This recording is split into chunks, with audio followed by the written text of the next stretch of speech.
All right, so here we are, Descent into Avernus. Last time we played, well, the overarching story that has taken us to this point in the game is the four characters here kind of found themselves in the wrong place at the wrong time and were implicated in a murder that at least one of them is more guilty of than the others. And that's not the person that was the suspect or the prime suspect of the Flaming Fists.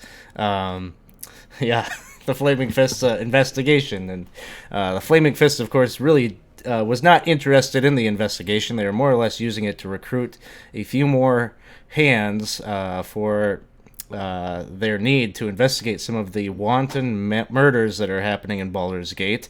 Baldur's Gate, of course, no stranger to murder and intrigue, but things are more dire these days, and so they're and the Flaming Fists themselves are tied up because there are all these refugees that they are dealing with just outside the gates of town. And these refugees have come to Baldur's Gate from the city of El Terrell. I don't know if you can call it Baldur's Gate's sister city, but essentially kind of a rival city is maybe more apt. Baldur's Gate is kind of this Gotham City kind of place, and El Terrell is like this pristine Holy Land, and nothing goes wrong there. They just like look down upon Baldur's Gate from down the river. But El Terrell is missing. It supposedly has disappeared, and the globe of light that hovered over the city, known as the Companion, had turned black and took with it the city. And so there are all these people that have showed up at Baldur's Gate looking for open arms, welcome arms. And I don't know, Baldur's Gate is the friendliest place for that. But anyway, the Flaming Fist is dealing with all of that currently. So the four of you were following up on a lead that this bathhouse that belonged to Duke Vanthampur and her family perhaps was being used as a cover for these cultists of the Dead Three, these Dead Three gods that Bane, Merkel, and Ball. And you did some investigations, and things that weren't going so great for you. You decided to bum rush a necromancer that was in the midst of her raise dead spell, and you're all just a little green yet to be taking on such powerful spellcasters, and it wasn't looking great. But Bryn is already a little compromised. Has this ring that has this gnarly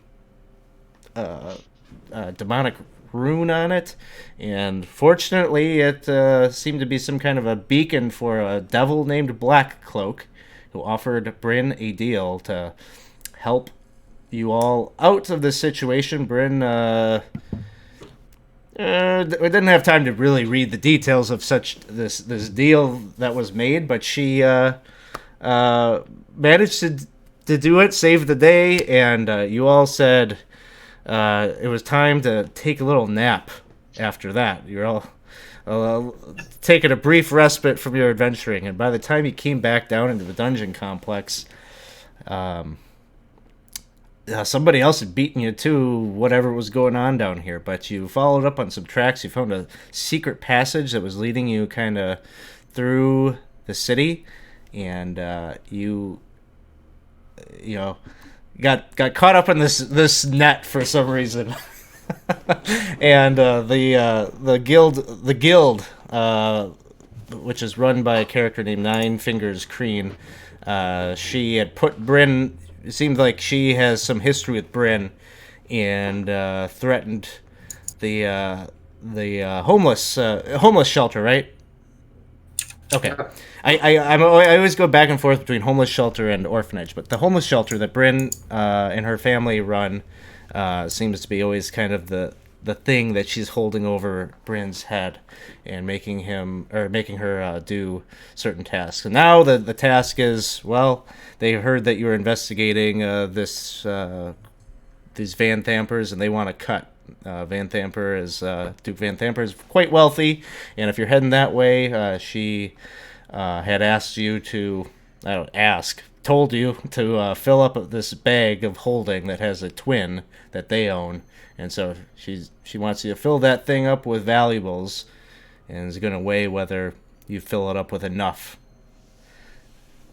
to let you go or not bother you anymore. So that's kind of where we left things off. Maybe before we begin, it's been a while since we've done some character introductions, so maybe we'll go one by one, ask each of you to give us the introduction of who your character is, character class, race, level, and a little bit of your backstory at this point in the adventure. Let's start with Casey, who's playing Aplos. Okay, so Aplos is a high elven young man, a little bit extra young, actually. He claimed maturity a little before his time. He has been serving for several years now as sort of a errand boy slash escort that is male, but not a male escort. For other nobility and those visiting the city, so that they can kind of like make a good impression on the locals, know where to go and get back and forth. He's always wanted to be like a hero adventurer because all of his friends grew up much faster than he did and had adventures and now are old and starting to die, and that's not okay, but he's figuring it out. Some of his current friends recently got into a lot of trouble and may have killed people, but that's just things that happen apparently. And so now he's caught up in this, but it's okay. On landing on the good foot from the bad step, he's now got a badge and he's a member of the Flaming Fist, which is semi-respectable. He's on an adventure and they've done some things. They've almost defeated an evil cult. There was a lot of that he doesn't remember due to many concussions. Many concussions. But he's alive. Everyone seems okay. And, we're turning it around. There's a little bit of evil amongst the party to start with, but we're turning it into heroes. We're on the rebound. And so currently level 3 paladin, and just made it official with the Oath of the Ancients. So committing himself to finding the light in it, coming around on the rebound, just decorating his armor in something other than ultra spiky goth because it was recovered from the cultists, and the armor punched the crap out of him before he took it. But that's okay too. And yeah. So lessons learned. Aplos is a man of contrast. He's got that Baneite armor, but there's something good on the inside. Yeah, he's like a burned cookie. Yeah. Yeah, even though it's all like crunchy, if you get through that crunchy horrible bit, there's still a cookie inside. It's like the brownie at the edge of the pan. Yes, exactly. Yeah. Well, next up, let's turn to Ethan, who's playing Bryn. And by the way, Bryn, you've got yourself some inspiration from the audience. Oh, awesome. Thank you. Alright, I'm Ethan. I'm playing Bryn Hearthley. Bryn is a Lightfoot Halfling, level 3 Warlock. Don't need to read into that too much. She is, I'd say, fairly been longtime friends with Aplos, so the two of them hit it off, even though Aplos is from the higher city parts of Baldur's Gate, and she was born and raised in the lower areas of the city. The Hearthleys are a fairly well-known family in those communities for running a shelter to house the homeless and the hungry and those in need. I guess also including some of the refugees coming from El Turel. They've been on fairly hard times as of late, as they solely subsist on donations from nobility, and that hasn't been coming in. So Bryn has taken it upon herself to arrange some deals with the guild and obtain some funding and protection from them, which may or may not have resulted in the death of one Jedrin Hiller, the Bailiff of the Wide, which got us in this mess in the first place. But she's just kind of looking out for Aplos and her newly acquired friends here, and make sure that she and everyone else stays alive because of all the decisions she has made as of recently. Awesome. Next, let's turn to Evangeline, who's being played by Lauren. I got it right. You did! Good job. All right, so Evangeline is a merchant in the Wide, and he has been good friends with Aplos. He has secured her spot in the Wide for quite some time, and was doing a very admirable job of that when this distasteful incident with the bailiff occurred. Somehow, a bloody knife ended up in her bag. Not pointing any fingers or naming any names, but something happened. The bailiff was stabbed, and the blame fell on Evangeline. But she's taking it in stride, because apparently no one seems to really care that much, other than if we do a little bit of bidding for the Flaming Fist, it seems that all is forgiven and forgotten. God rest poor bailiff's soul. So, she is a level 3 rogue and looks kind of vaguely elven. And she finds all of this to be in rather poor taste. But again, what are you going to do? Have a bloody knife in your bag? You do what you're told to do. So here we are. Here we are. And then last but not least, Kit is playing Laurel. Yes, certainly, not least. I'm playing Lauren Goldshoulder, a hill dwarf, a level 3 glamour bard. Lauren Goldshoulder is the owner and founder of Goldshoulder Consulting and Concern, a business he's trying to get off the ground to basically contract adventurers out to take the tavern part of looking for an adventuring group out, and basically just you go to a business and be able to contract work, but for adventurers. And he's trying to make money off of this lot. We'll see whether or not it actually works out. But when he wanted to get into the business of adventuring, he didn't expect to jump into real adventures quite so soon. What a time to build your business, though, right? Right? With this right Business off the is bat? booming. Yeah. All right. So the four of you have been trudging along. Basically, you were down in the underneath the streets of Baldur's Gate, walking along the trenches of its sewers.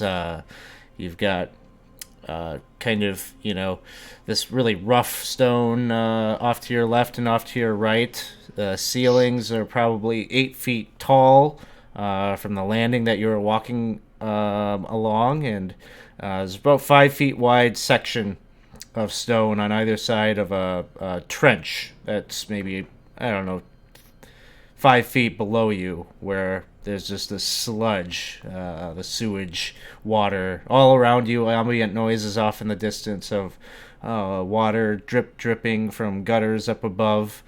And you've been going at this for quite some time, and it doesn't take you very long. You're feeling up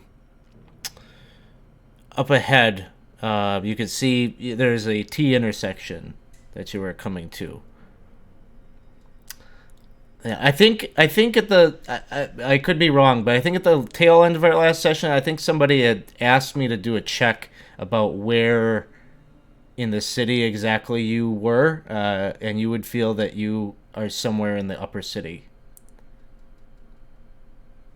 Yes. I think somebody successfully made that check. Yeah. Yes, we were doing the comparing potholes to potholes to figure out where we were, and I think you said we were heading basically straight for the Vanthampurs. Yes.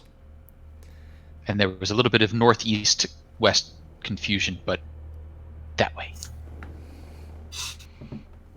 Who has our fancy new bag?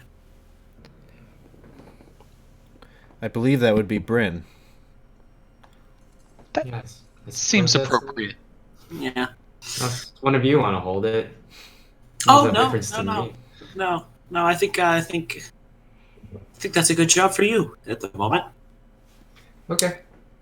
Yes, though you must remember, we're only taking it from them if they are guilty. There's still the chance they could be innocent. Yes, Okay. that's completely fair. Do you know everything that happens in your sewers? I don't. I up until very recently, I've given almost no thought to the sewers at all. I've actively tried to avoid thinking about them. In fact, Yes. See, No, so cultists could be in your sewers at this very moment. You don't know. Actually, I do think these are connected to my sewers. So that's very true. My house is just I'm not sure from down here, but it's nearby. So left or right? We have such a good track record with that so far. Well, how about we go left, because I think I see a bend, and so it should only be a little short distance. All right. Sounds good to me. Would you like to usher the way with that pole of yours? Oh yes, and dook, dook, dook. He's tapping along. And these are, it looks like the little bridges over the lower part, like where I'm standing. Yeah. Yeah, those would just be little kind of arched little walkways for the maintenance workers to get to the other side of the trench without having to go back up. So that gets an extra firm dook with the pole before we walk on that. Absolutely. And then when he gets about here, he's going to try and lean and see down. Oh, there's a door, I think. Yes, you turn, and what you would see, that's an iron door. It's got kind of...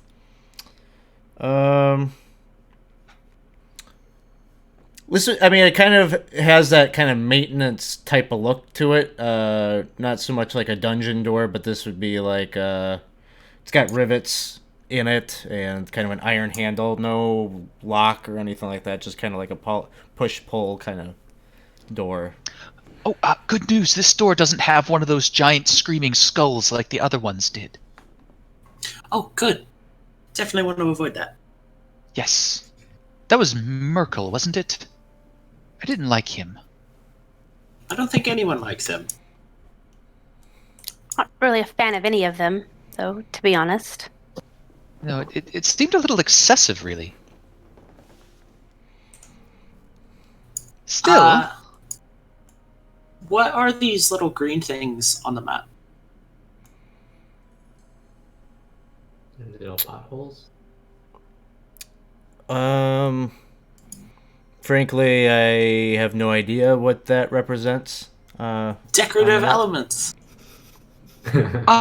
Be careful. There's a bit of goo coming down off the ceiling there.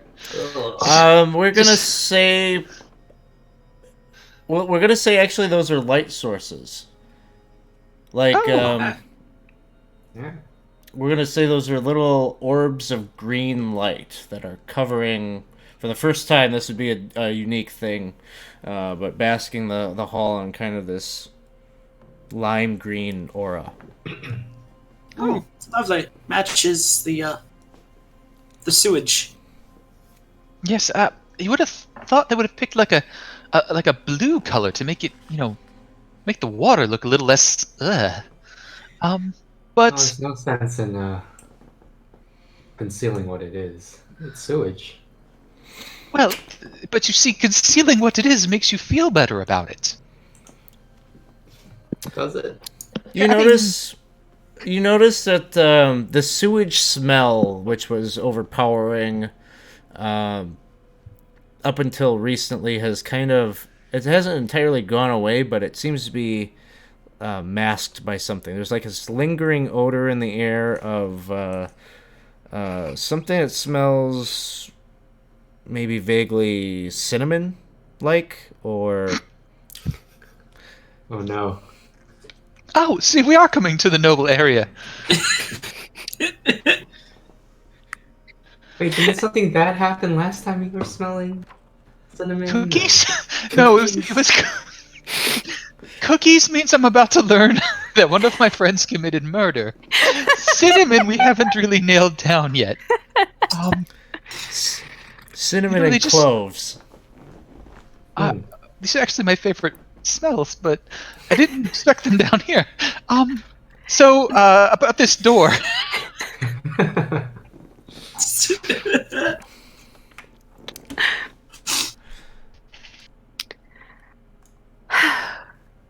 Um,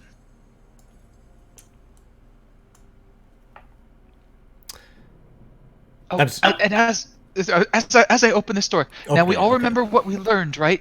If we're fighting someone who has magic, scatter. Run away. We all separate and run away? Well, that's not so much separate as spread out a bit. I was discussing it with my young friends at the bar last evening, and they really felt that our problem was staying clumped together well within that woman's hands of burning. Hmm. It's a fair point. All right. But So spread. this is a bit of an odd room for a... Oh. Oh, hello. Oh. You open the door, and you can see there is this very broad-shouldered individual. Hey, Skull Warrior of Doom, thank you for the subscription. We definitely appreciate that. You get your big woo right here. Woo! So, if you haven't yet gotten into the Discord server, you're going to want to do that. Looks like the bot just typed or put up the link. Click that, get into our Discord server so you can keep an eye out for when we have subscriber games happen. Cool, thanks for the subscription. So you open the door. This figure with this big bulky figure, he's got kind of this wooden, almost looks like some kind of a paddle or something like that, almost like a bread paddle kind of thing that he's holding. And he's banging this against some locked cages that you can see on the other side of the room. His back is turned to you, and he seems to be banging on the cage of one of these cells where there's a young woman who is locked up in here. She looks like she's human. She can't be more than maybe like 19, 20 years old. Rather young. Has got red hair, freckles, and she seems to be kind of defiantly looking at this brutish character, like she's been mouthing off at him, and he's banging on the cage, and he's like, "Hey, you be quiet! I've had enough out of you." And you can see that she is looking back towards you all who have just opened up the cage, and there's like a twinge of a grin that is forming on her face. And she looks right at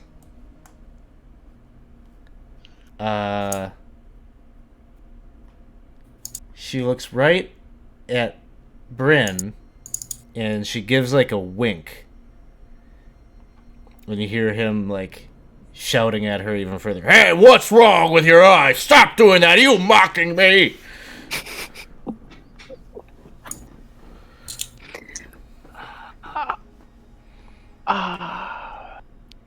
Just as I don't see anything on him that says, "I am looking like the other cult."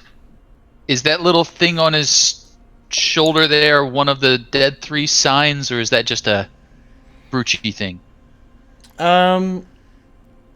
Make a religion check. Sure.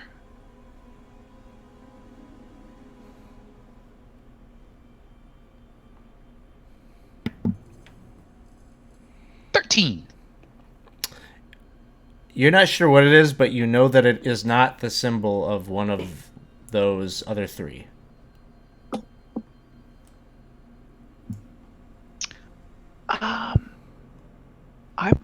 I'm not sure that this is one of the ones we're here for. Do we recognize this as Mortlock? You only see him from the behind, right? You'd be able to have, if you're looking from the doorway, you'd be able to see his scar tissue on the back of his balding head, and he just said something about being mocked for. I think it's pretty obvious to you at this point who this is. You got a rundown on what he looked like from a captive, I think, in one of the previous episodes. You would also notice there's another figure in one of the cages, a male, who seems to be like cross-legged in his cage. He has a very kind of serene look. He's got long, dark hair, and he's not meditating, but he seems like he's just calm and quiet, just kind of like watching the two of these go at it.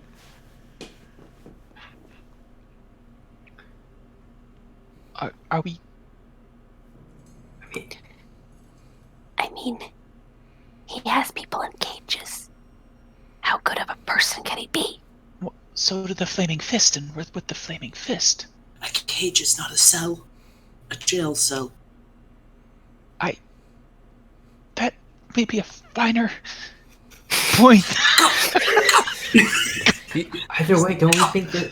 Don't we think he's So we go. Go! Yeah. Okay. Go. And she's talking even louder. It seems like she's very intentionally trying to keep his attention fixed on her.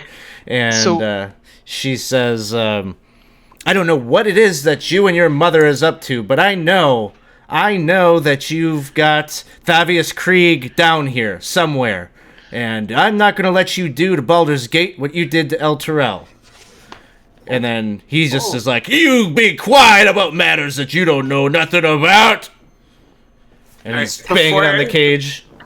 Before anything else happens, I tap. I reach across and I tap Aplos on the shoulder and I give him a little wink and a little slap on the butt and give him bardic inspiration. Cork. And Aplos will gear up and start moving forward. If it seems like he's totally unaware of us, I'll try and get a spell off before I run forward. But if it seems like we're right on the edge, we'll just try and run it.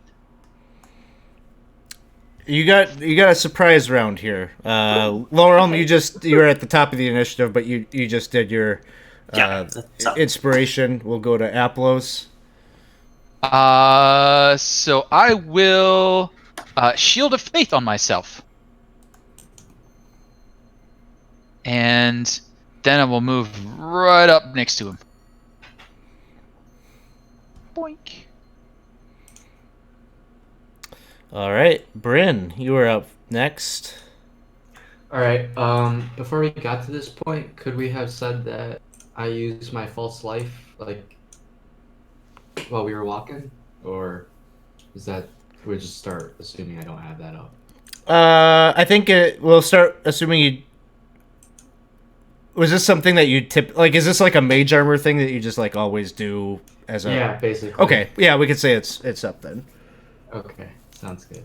All right. So other than that, I will move. Let's see. Where do I want to move? I'll move right here and fire off an Eldritch Blast. All right, go for it. All right. A little scared here, but Right? right. Attack.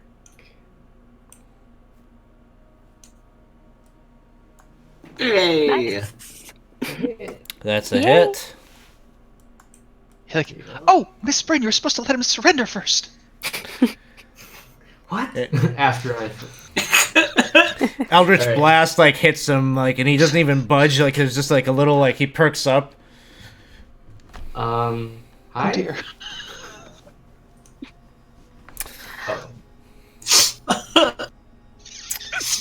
This is my familiar's turn, who has yet to be unnamed. Will just fly next to me. Sounds good. And this character who you don't know yet, she as he starts to turn around, Mortlock, and he's looking around. He looks really annoyed, glaring down at Aplos. But then she reaches through the bars, and she like grabs a hold of like the loops of his belt, and she like is trying her best to like restrain him and pull him back. So next person who attacks will have help action, which would be Evangeline. Okay. So I have a quick question about help, since I have the ability to cast it too. Can I give it to Aplos even though he also has Bardic Inspiration right now? Does that work exactly? Does it have to be someone who doesn't have any kind of... You want to use the help action? Well, yeah, if I have help action myself too, so I'm going to use it for the one that I just got, I'm going to use for my attack, but I also have a help action. So I was just in general, I just wanted some clarification, like, can I give Are you help one of to the someone rogues that have help as a Yes. bonus action? Okay. Yes. Well, you could Yeah. you could attack and get your advantage on your attack roll and get your sneak attack and all that, and then as a bonus action, you I can cast help again on... Well, it's not a spell. It's just like a thing you Or do. I Like can- basically, yeah, I like can- you poke him in the belly, or you say, "Hey, you dumb Okay. idiot," or you do something that I allows do like the next. something Yeah. person in the order. Okay. Yeah, I was just getting clarification on how that... Sure. Yeah. Yeah. If worked you've out. got the ability to do it as a bonus action, you can totally take advantage of the help that you're getting from her, and then do And it then yourself for the get some more help yeah for the next I one. think you have to declare who you're giving help to. Okay. All right. And who's next in line? Is that You've got Laurel Laurel? Okay. is All right. next, and then Aplos. Okay. And then Aplos. Okay. Great. All right. So I am going to shoot a sneak attack off with my short bow right now.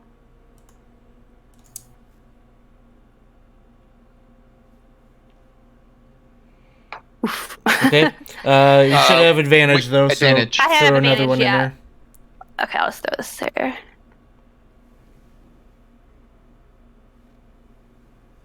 Yay! Much better. That's Okay. better. That'll hit. So you got sneak attack. Okay.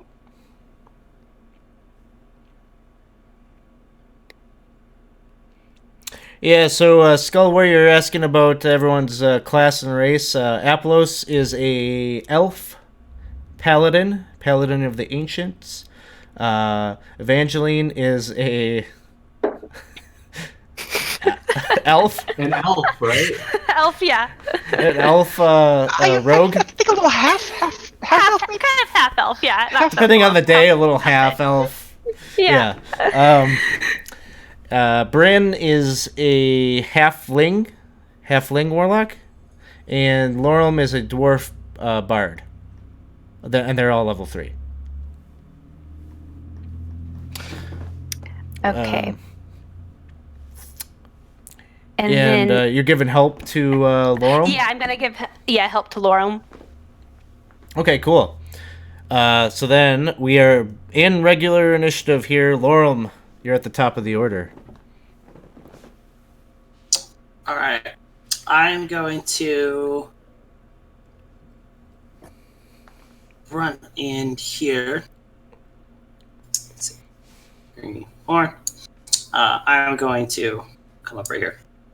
And I will unsheath my rapier and go ahead and take a stab at Mortlock. All right, and you have advantage from You have Evangeline. advantage. Nope. Well, wasn't much help. Hit him there. All right. that will be my turn then, I guess. Oh, Mr. Lorem, I'm not sure it was so wise as to. That's all right. Lord Vanthampur, I must inform you that you should surrender. You are under suspicion of some rather mischievous deeds. And we're going to have to restrain you. And he will swing with his longsword non-lethally with the longsword, because you can do that. Hit with the hilt. You may be able to do that. Big old flat blade. Whoa. Definitely non-lethal. 100% non-lethal. Don't make me use this! Warning you. That's it. So you just kind of epically like flounder this attack, and he says, "What is it with all this talking and this lord talk?" And he tries to slam his great club right on the back of your head, and he misses with his first hit. And he's, "Just stand still!" And he swings it the other way, and hits the cage of that armor, and it kind of rattles around a bit, but it protects you. And then it is Bryn's turn. Oh, all right. I guess he's not surrendering. Eldritch Blast. Miss. I'm sensing a theme here. I'm okay with misses. It's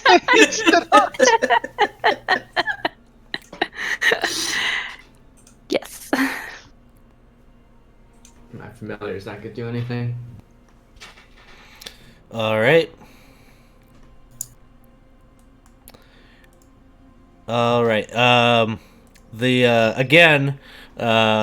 This young woman in the cage is like grabbing.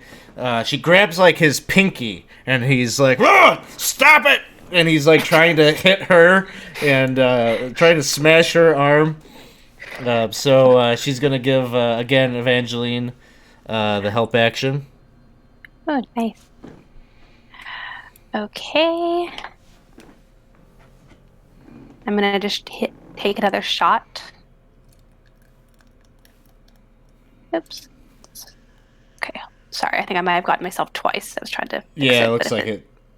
You if I should click be it able. again, will it do 3 times, or will it take it off? No, it'll keep adding them. What you have to do is you have to go to the initiative tracker. Okay. And then you see that little. Do you have a little shadowy icon that looks kind of like an axe head? I'm not exactly sure what it's supposed to be, but that's what I imagine it is. I think it's supposed to be Achilles' boots. Achilles' boots. Yes, I with the see wing. them. Yeah. Yeah. Okay. I don't have it. It's off right now, though. It looks like they're not lit up. Well, yeah. If you click on that heal icon, Yeah. then you'll I have see it. it'll drop down the thing, and then you can Delete you one. can delete one. Yeah. Okay. That goes for other effects too. Like if you get knocked down to 0 and then you regain hit points, you're gonna retain like the unconscious effect. You can always go in there and like delete effects that you no longer want on you. Cool. That is good to know. Thank you. All right. Sorry. Just moving the stuff around real quick. All right.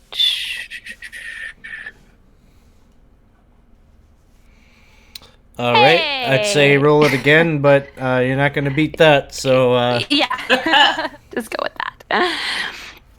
All right. Roll all the dice.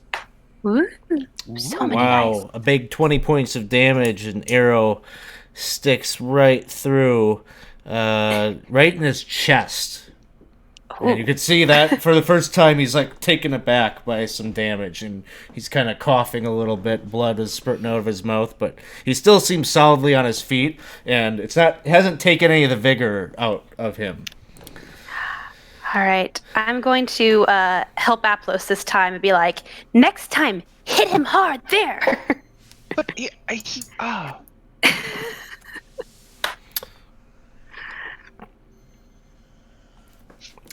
All right. Sorry, I think I've been passing for you guys at some point. So if you just want to pass your turn, Okay. it's still a bad habit I need to get out of. Do I just click the little bottom? Yeah, the little down? arrow. Turn complete. Got it. All right, Laurel. All right. So I'm just gonna take a second, look back between Mortlock and Apollos, and go. I know this isn't really saying much considering how well we've been doing, but I've seen ledgers that excel more than you. And I'll cast Vicious Mockery on him. Nice. Well, let's see if Mortlock understands that deep cut. It seems that your insult is so confusing, it's blowing his mind. Go ahead and roll your damage. All right. Hey! 4 points, and is that disadvantage on his next attack roll? Nice. It works when I actually come up with insults. It is. The insults are the key. I'm telling you. The dice know.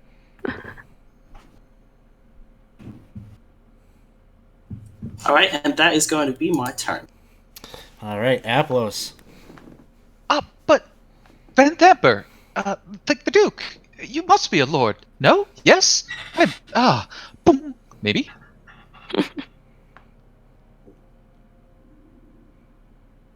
Huh? Hey! Hey!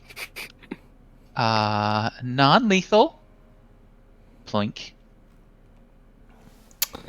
All right. And that shall be that. He looks down at Laurel and he's like, "Shut up, you two words! Oh, stop it! Infuriating little man!" And he's just like epically like he's so angry he just can't land a blow. He takes one more swing, and again, just nat ones all day. Thump, thump, thump. All right, Bryn, it is your turn. Really got under his skin. I don't think this one has. It's gonna Eldritch Blast again. Take that. All right, he's hit by one of these orbs of cool flame that you shoot out at him, and he kind of stumbles back a bit. He's got this arrow sticking out of his chest, blood coming out of his face, and he's just breathing heavily because he's getting so worked up in this rage. All right. I'll just have my familiar go invisible. Sounds good. And then the woman again is still just like poking at his back now, and she's just hollering and yelling at him and kind of doing the same thing that Laurel is doing, but without the magical power. She's just yelling at him. You're clearly the least favorite of your mother's sons, you big ugly brute. Oh. Why don't they give you any responsibility? You're just in here guarding the rats. And he's like, shut up! Evangeline, it is your turn. Okay. So I am going to try to hit him this time, also non-lethally, because I want to talk to him a bit. Again, with my short bow. You won't be able to do a non-lethal attack with the short bow, unfortunately. Only melee weapons. I mean, if I like aim for his knee or something, somewhere he won't actually be hurt. Sure. I'll let you do that. Okay. But it will come at we're going to say a -5. You've got advantage because she's distracting him, so. Okay. But, well, yeah, in this instance, we'll let you kind of call your shot, even though that's not really a thing. Okay, sure. All right, so I don't think the advantage went on, but I'll roll again, and we can just subtract 5 from it. Okay. Well, that first roll will hit. Okay.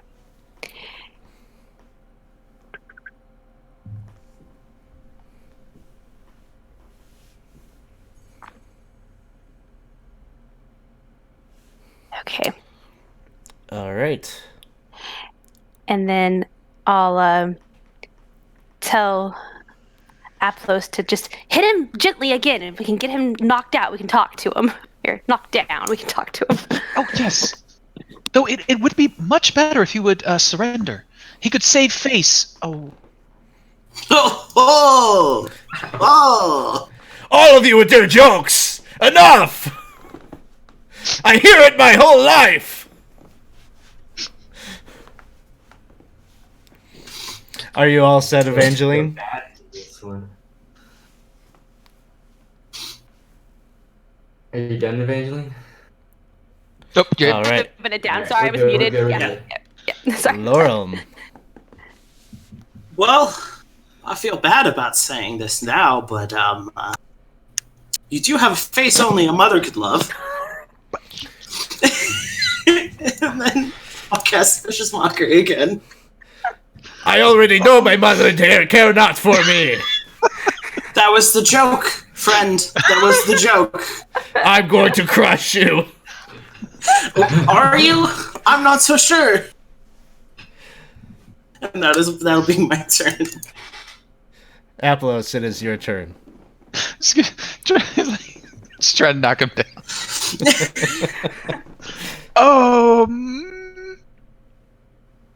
14? Wait, what happened? Something I happened. didn't quiet. No, I didn't get my. So that'd be an 18. Sorry. Yeah, plus 18. Yeah, an 18 will hit. All right. And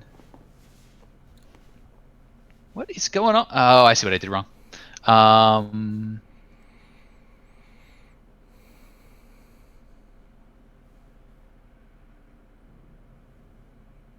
4. Non-lethal damage. Boink. Full non-lethal damage. Come on, just fall down. Just no.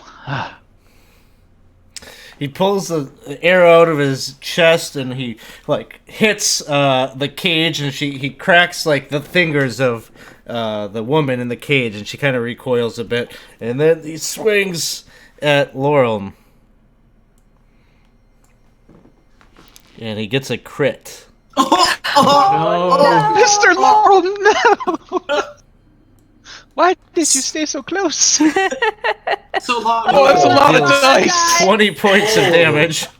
Oh. He's like, not so funny now, is it? And he swings again. And gets a 22 to hit. So long, and thanks for all the fish. And 13 points of damage.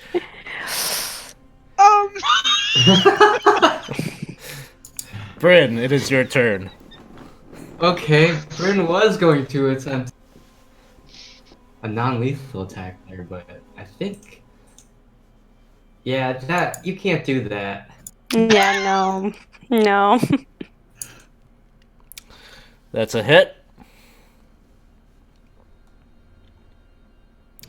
Big 11 points of damage. Stay down. He kind of hits into the cage, and it seems like he takes some effort. He gets himself back up on his feet, spits out some blood, and he's still swinging. He's a little bit more sluggish than he had been just a moment ago, but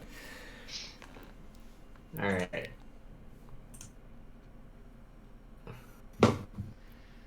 Familiar won't do anything. all right. Rhea again. You could see her left hand, like a couple of her fingers, look a little bent from this damage that she took, but she's still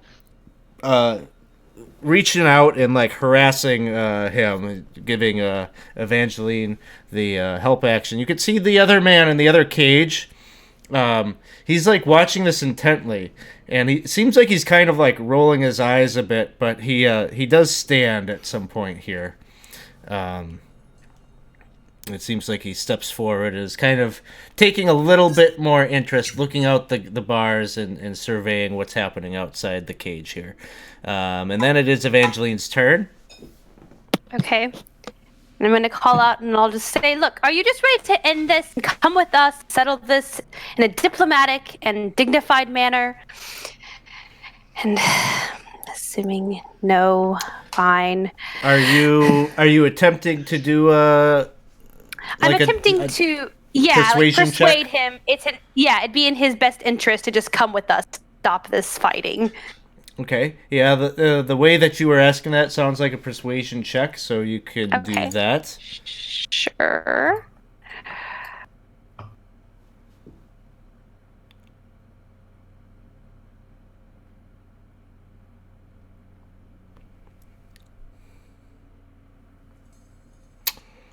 Hey!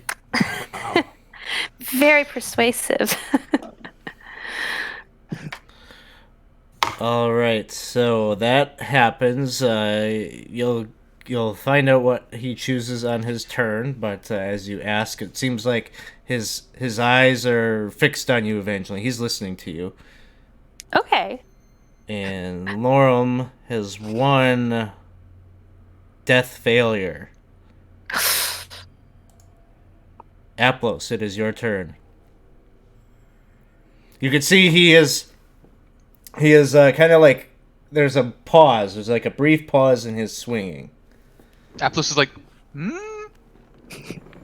And then he reaches down and does a lay on hands and gives, say 5 hit points to Lorm. All right. Mortlock goes and he puts his like foot on Lorem's chest, and he's got his like great club still raised, and he says, "Okay, fine. You let me go. I don't bash his brains in."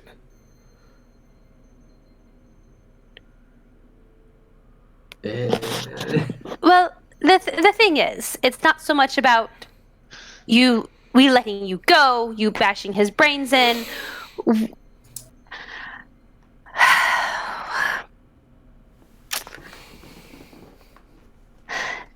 Is this really how you want to be known? Is the brute that bashes brains in? I am not known for anything other than this. This is already how I am known. You can change. People can change. Especially if you tell us what's going on. Are these cultists? Maybe they are. I don't know. Look, I have no love for my family, and they have none for me. If you let me go, I will tell you some things. Some things. Can tell you that my family cares not for the cultists that you are looking for. They are pawns. The cultists are pawns of your family? Yeah. We do not follow these Bane, Merkel, and Ball. My mother is into something much more infernal. Lovely. That's ominous. Can we get a foot off my chest, please? Not till I have promise. I wish to go. Let's just talk. Let's all sit around and have a discussion. Sans stepping on people. Look, Thank I have no leverage here, but this little friend of yours. Make your way away from door. Let me go. But if you run, then we don't have any conversation. So, you see, we need to have trust with each other to talk. How can I trust you? You come in here and you run arrow into my chest. He called me silly names. And He does that, yes, and that was unkind. But to be fair, from our perspective, you had these lovely people here locked up. It seemed not so good. So I think we need to take a step back and everyone understand each other. You understand us, we understand you. you step away from door. Go, do it now. Or I bash his brains in. Look, I will step right here. Does that show some trust?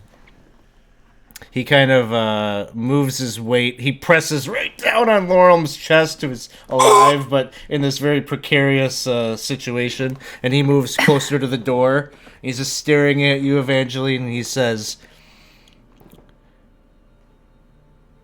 "Here." And he gives you the keys to the cells. Them. You can take them away from here. If you want to take my mother away, she will not go quietly. What is your mother mixed up in? What you said it was darker than Bane and Ball and all of this. What is it? What is it that's so horrible? Well, they don't tell me much. As she so astutely put it, my family doesn't care much for me, and they already blame me for the failures underneath the bathhouse.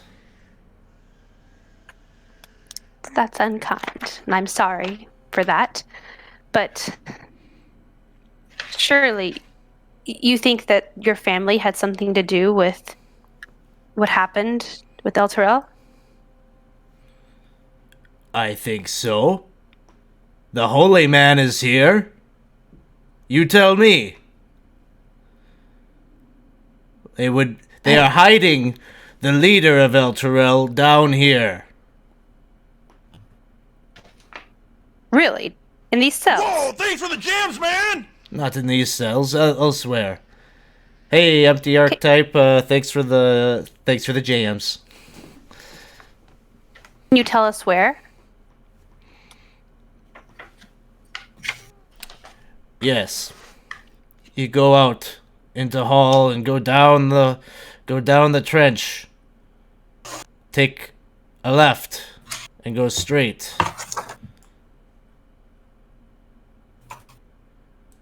Take the first door on the left that you see. Is he guarded? Or sorry, how is he guarded? Do you know? I do not know. I do not believe that he is being watched. At least, not by any guards that I know of. But you must... If you're gonna get around down here, you keep a lookout. There are things watching, always, from elsewhere. Invisible things. She has many spies. That is all I will tell you. I am leaving now, and you will not see me again. And he steps off of Laurel, and he runs into the hallway here. Keys! Do we have the keys? I think we have them. Yeah, he handed them to you, Evangeline, and he's fleeing down the sewer cavern there, and he's kind of keeping an eye on his back. I was going to offer him a letter of recommendation to my family. Troublesome to see a lord down on his luck. Wow. You're a kind man, Naplos. Oh. Let's let these... I mean, he did seem to be making good towards the end. Yeah. I mean, Yeah. Mr. Laurel, I mean, he didn't squish you. Yes, and I am quite thankful for that. I apologize for the conversation dragging on, Laurel. The man that's in the cage says, "You can apologize to all of us for that thanks for the conversation jams, dragging man." on. But it seems you have keys. You want to let us out of here. Hey, thanks for the cheer there, Winston. All right. I'm going to hand the keys over, I guess, to Aplos. You're pretty close. You can grab it and put it in. He'll go and open the young ladies first. And thank you very much for your help. Are your fingers okay? I could do a little thing. Well, to be fair, they are quite hard, but I saw what you did, and you all were amazing. So I should not complain. But I can, put them back if you need. She like holds her hand out. And he'll just like, this is going to kind of lines up his fingers. Hurt quite a bit for just a, and then he does a lay on hands afterwards. Okay. She winces in pain, and then as it's healed or the bones start to mend, she says, "Wow, that really is something. Who are you?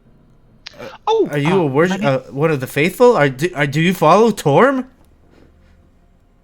Well, Torm adjacent. He's an interesting fellow. But no, I follow I suppose an older faith. More. And I will get up at that point, brush myself off, walk over, and pull out a business card and hand it to her. Yes, we are. I represent Gold Shoulder Consulting and Concern. We were contracted to investigate what was going on in the sewers here. These are my lovely employees. Oh, and excuse me, just a moment. I just want to let the other and unlock F. Okay. And he steps forth and he says, "Very, very nice to meet you, Lorem and Gold Shoulder Company. I am Fisk, Fallister Fisk. Very nice to meet you. We are in your debt for coming in here and helping us." Well, I should say that we're also in your debt, especially with you, young lady. I don't think we would have been able to pull that off without your distraction.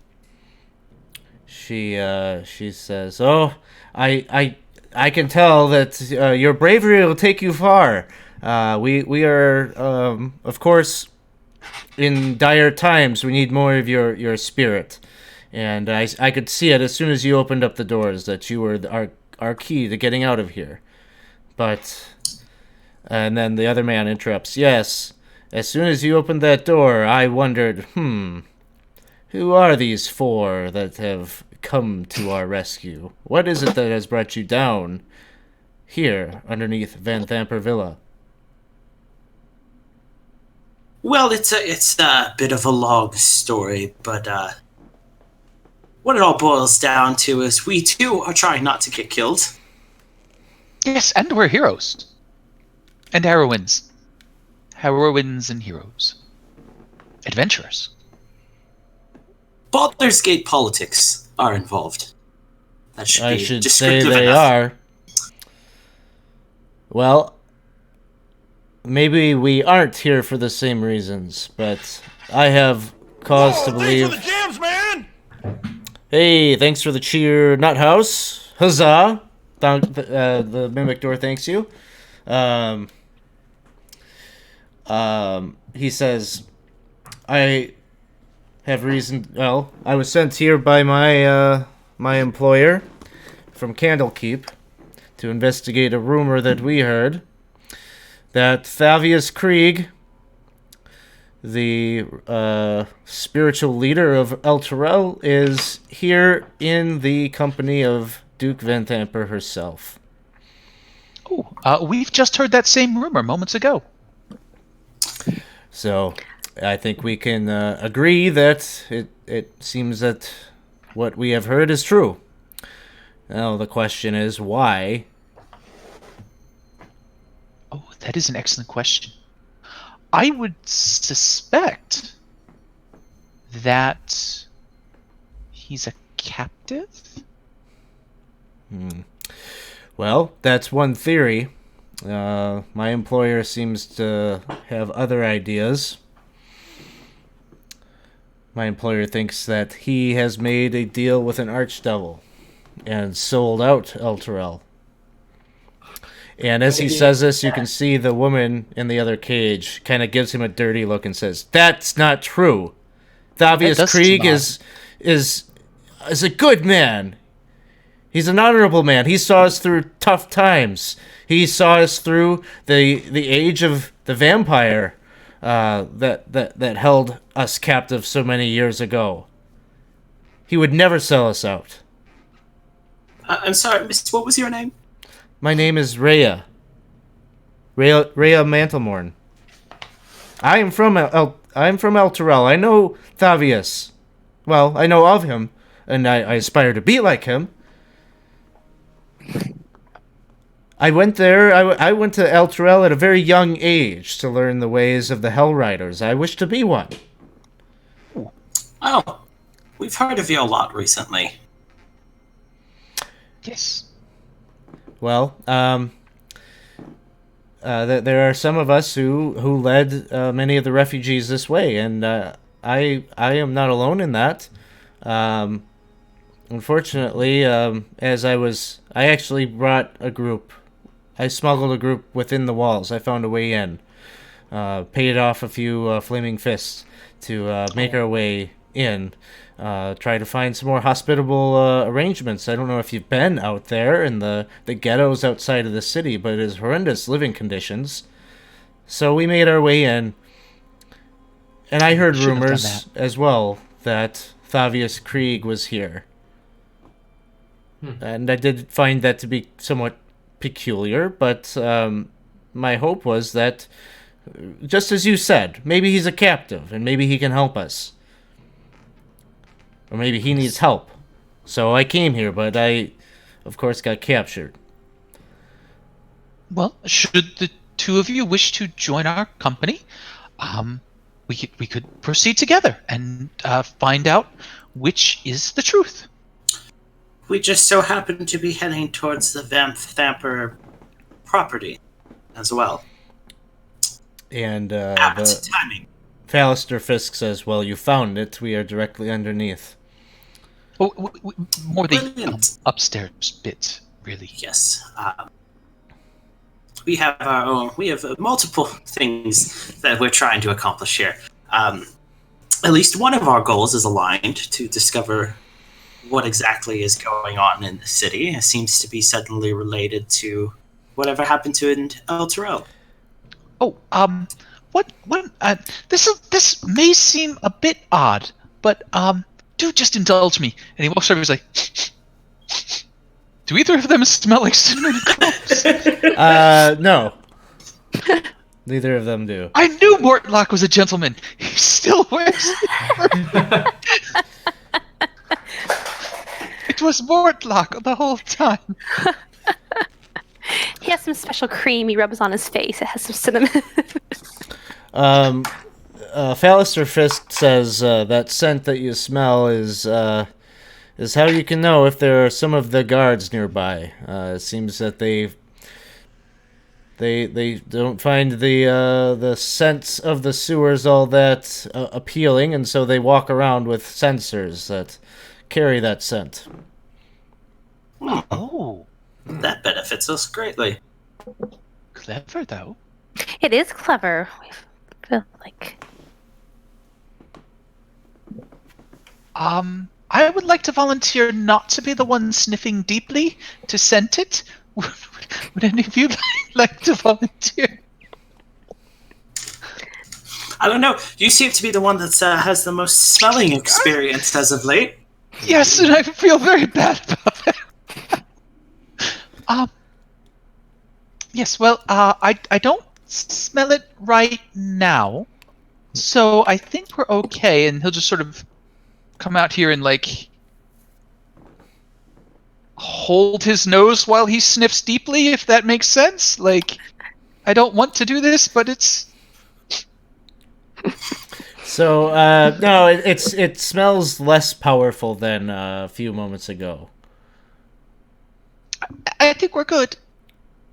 So you're probably guessing that they're probably traveling to the west, and if you were heading that way, you'd be behind them, since you didn't see them coming when you smelled it.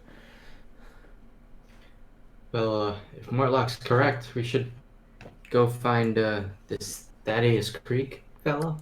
Oh, yes. Yes. Believe Get so. some answers, finally. All right. So, planning to follow the directions that you received from Mortlock. I'll have to pull up a separate map, or a different map. oh, okay. I will turn to Fallister and Rhea and You two are welcome to join us, but I don't know if you're in any condition for a possible fight. You turn. Who do you turn to? Say it collectively to Fallister and Rhea. Oh, Fallister just kind of. He looks at you and he says, "There's a lot of wisdom in that perhaps we're not ready for a fight, but not because of our health. We are somewhat ill-equipped. But give me a dagger and a short sword, something like this. I'm be just as good in a fight as and will be able to pull my weight as just any of you." And Rhea says, "Oh, my hand feels much better now. I'm the same. I will follow you into battle wherever you lead." Well, I'll go ahead and unsheath my dagger and kind of flip it and hand the handle side to Fallister. Well, I'll never say no to a little bit of help. I can offer a quarterstaff, a greatsword, or a longsword. I really do like my greatsword, but I can't use that with the shield. But the quarterstaff you could have. Rhea says, "Well, I've been trained in all manner of weaponry, so whatever you have to spare. I trained with a quarterstaff in my early days amongst the ranks of the Hell Riders, so that would do just fine." Oh, well, are you Thank sure? you. If you think you can use it, I can loan you the greatsword. Ching, psh, gold spills out. He's like, "Oh yes, the money from Bryn." Oh, that's where that came from. Yeah.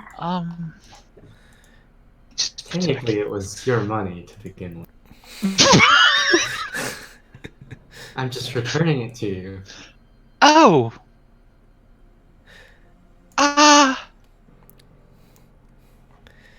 It feels like there's a lot of tension in the air. Is anyone else feeling that? New leaf. Absolutely. Never Is been. is there something you want to say? Well, no. It's a new leaf, new sheet of paper. However you like to think about it. It's all in the past, and thankfully I only remember bits of it. So. Yeah, I'm not really sure what that's all about, but Oh well. At least if you didn't intend that, that's okay. I was thinking perhaps you'd hit me with a blackjack after you gave it to me or something. no, goodness, no. I would never want to harm you, Applos. Just for generous. Look, there's a lot going on. It's Baldur's Gate, and I don't know. What would you have done if you were in my shoes? Well, I was giving him a muffin. I don't see how that equates. No, I mean like, I don't know. You know what's going on with my family. We need the money. What Well, else was I supposed to do? I mean, I think we've established that Aplos has difficulty understanding the gray areas of Yes. morality, so I feel like asking this question is a bit pointless. oh. You There's a work lot hard, of you- passive aggressiveness going on. To be fair, I just got knocked down, so I'm not a happy camper. And stomped Fair. on. That was brutal. Aplos, listen. What Bryn did or may have done, we honestly don't know exactly what the circumstance was, but I don't think it was done in any way to hurt you. And I don't think she would have ever done something to try to put you in danger, or even me. I think things have gotten out of hand. Things get out of Yes. hand sometimes, right? And we're going to get things back to how they should be. We're going Yes. to do good, help people, and help the city. And Bryn wants to do that. So try to look at her as you've always known her, as your friend Yes. who got in over her head with some bad people and is now trying to do good. Okay? Yes. Okay. Fallister is just kind of like muttering to himself. I imagine it's always like this. Oh my god. Oh my god. Are we there yet? And Rhea is just like eating up all the gossip. She's like, Oh, and then what happened? Oh my god, that's a story. But then you make it to this iron door. This one has a proper like door handle. And there's an actual like keyhole lock mechanism on it. Is there a giant skull on it? No, there's no features about it. It's just a riveted iron door. Well, that's a good sign. By the way, just a quick aside for the audience. There were giant skulls and pictures of death's heads literally on the doors in the first part of this dungeon. Yes. So Correct. this isn't like we're just making it up. There have been. Which Very is why we did not respond well to the fact that he took his time answering that. Well, I just had to be sure because now I feel like I'm like, whoa. I don't know. We could. I don't know. Should I put one on there? That's usually when I'm pausing. I'm like, it's not there, but that could be cool. Sniff test. Do we smell cinnamon and clove? No more strongly than you did earlier. Faintly, but not so much that you're worried that they're popping around the corner or anything like that. And were the directions we were given by Mortlock, did they lead us to this door or just this general area? He said take the first door on your left. And this would be that first door. This is our stop. Aplos, you seem the most hardy of us. why would that matter at this particular moment? If there's a lock, he'll try the key. If there's not a lock, he'll try to open. Okay. It is locked. Does the keys that he had from Lord Vanthampur, whose home this probably is, work? No. I turn and look at Bread. Now, that's just upsetting. They changed the Why are you locks on. looking at me? I don't know. Do you have any other secrets you'd like to share? Yeah, I'm actually a master.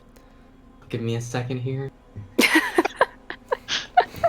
You can see Fallister is like digging in his pockets and like he's usually has thieves' tools, and he's like,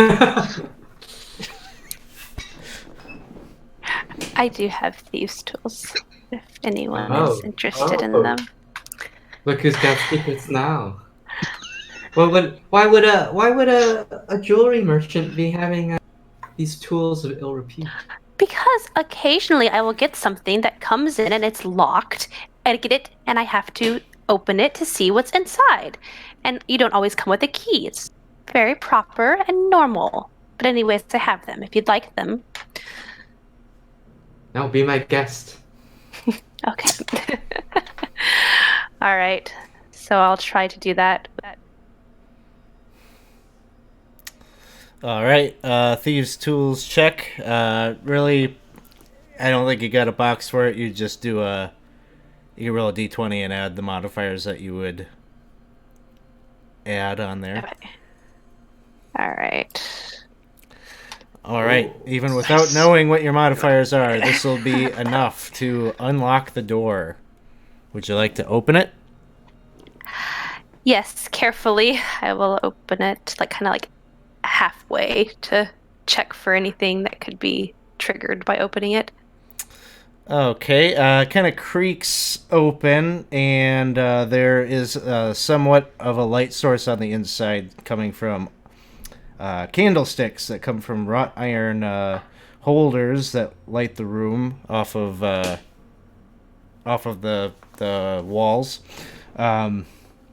Across from you can see there's a cast iron stove with clawed feet that rests on the opposite side of the room, and there is a desk with a matching chair. Other furnishings include a small table and chair for dining, a bed, and an iron chest which rests at the foot of the bed. You also see 2 tapestries, one showing spirits rising as Lemure devils from the river Styx, and another depicting a dead man dangling like a marionette from hooked chains. Ooh.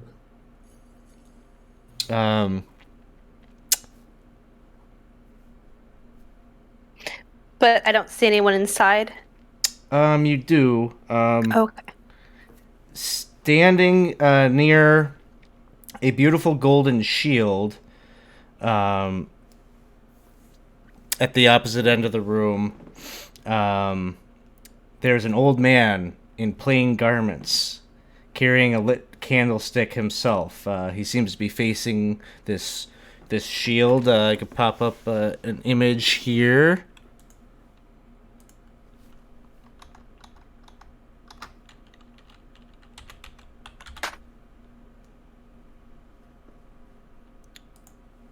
Looks like this.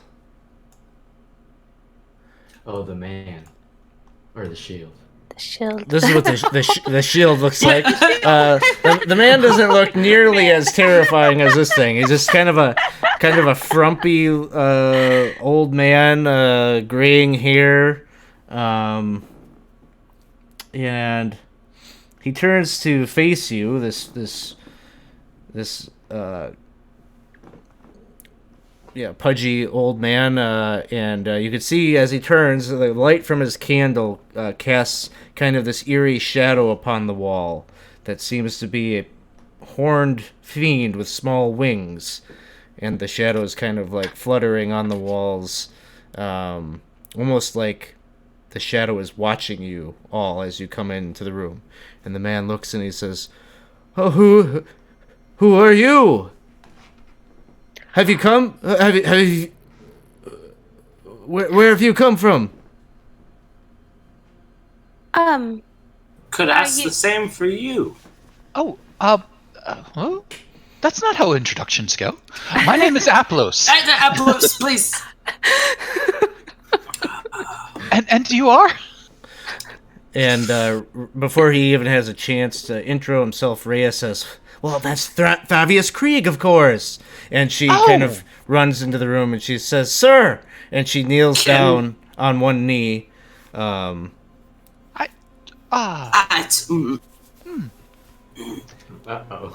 No matter what you want to do, don't touch the shield. I had a bad experience with gauntlets not 2 days ago. Fabius just walks over to her and places his hand on her shoulder and kind of like this fatherly, like you could stand up, and she does, and he says, well met, my sister. So you have come to save me."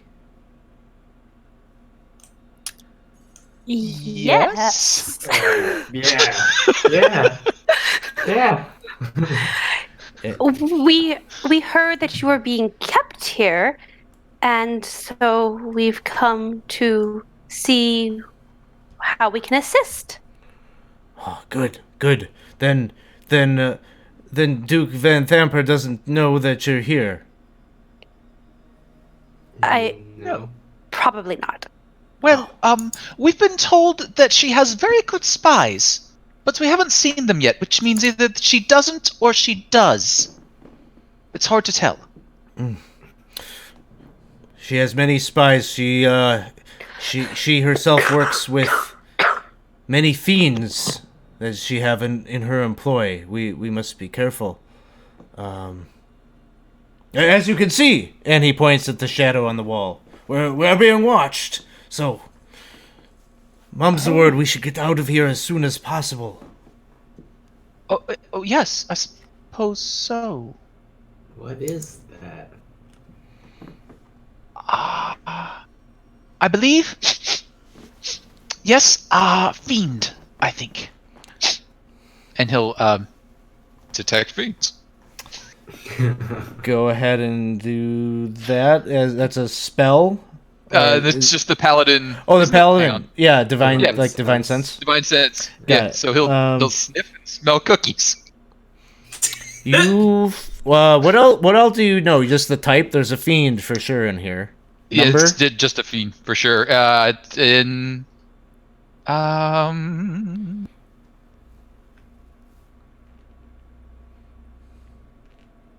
fine, not sense. So apologies, hiding from me.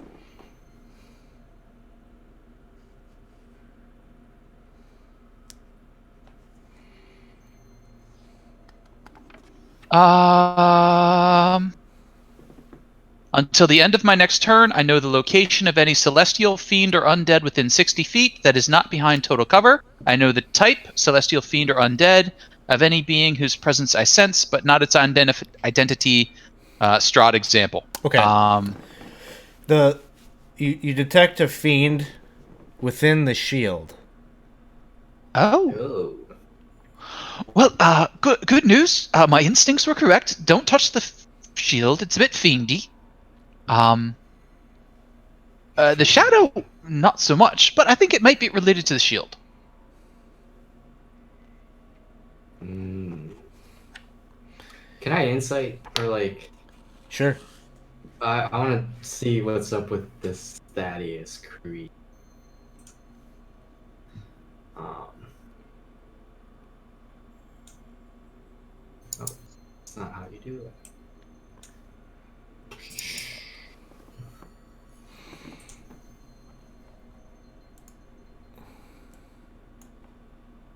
Got a 15. He is very eager to get you out of this room.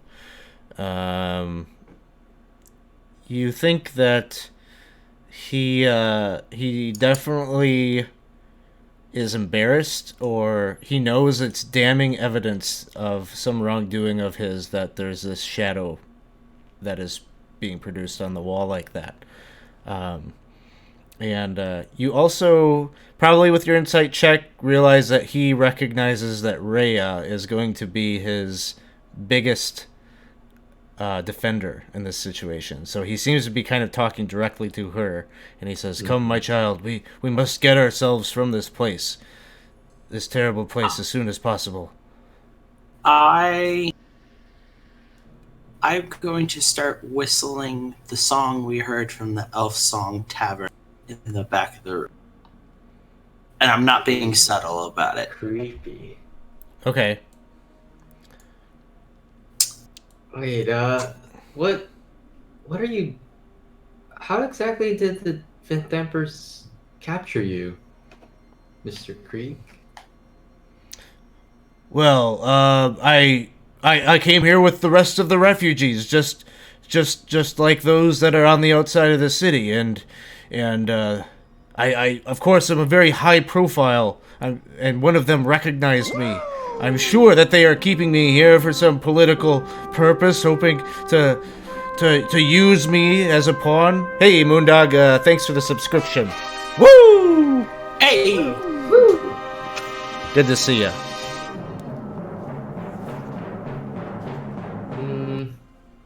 And they just left you in this room? Well, they locked me up. You saw? You had to open the lock. I am being held here. I can tell that you do not believe this. There is something that is causing you to think that I am being less than truthful with you, but why would an old man like myself do this to myself, keep myself here? My city is gone. Yeah, I don't know. Maybe that. I'm just gonna point at the shadow demon. I already told you I was forthcoming, wasn't I? She's using fiends. I told you, they're everywhere. Just like this. Please. Out of curiosity, when he's like gesturing, is the shadow demon doing the same gesture? Yeah, so it's moving with him. He's casting a shadow demon. He's casting the shadow, yes. Yeah. Okay. So after a minute of this conversation, I will have been whistling for a solid minute, and I will have used my enthralling performance feature. So I want everybody in the room except for the party to roll a wisdom save, DC 13. Okay.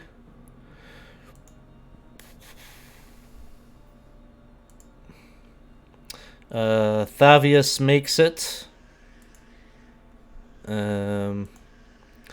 Fallister Fisk fails. And you said 13? Rhea fails. Yeah. Good. So they everyone who failed is now charmed by me for an hour. While charmed in this way, the target idolizes you. It speaks glowing of you to anyone who talks to it, and it hinders anyone who opposes you, although it avoids violence unless already inclined to fight on your behalf, which Rhea was.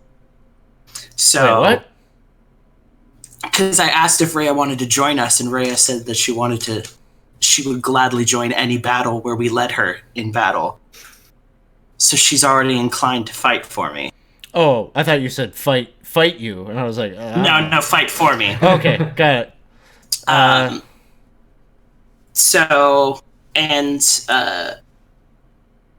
If the target succeeds on the saving throw, the target has no hint that you tried to charm it. So Thaddeus doesn't know I did this. So I just want to establish that Rhea is now probably torn between who she wants to pay attention to more. Well, Rhea says, Thavius, Lorem has assembled the greatest team of adventurers that I have ever seen. They can get you out of here. Whoa. They can save you. We can leave together. Oh, laying it on a little thick there. You know, I do question the shadow. I'm not The a shadow smart person, but doesn't come smell. on. Like, All of a this sudden, doesn't seem normal. Fallister Fisk, who's been very, like,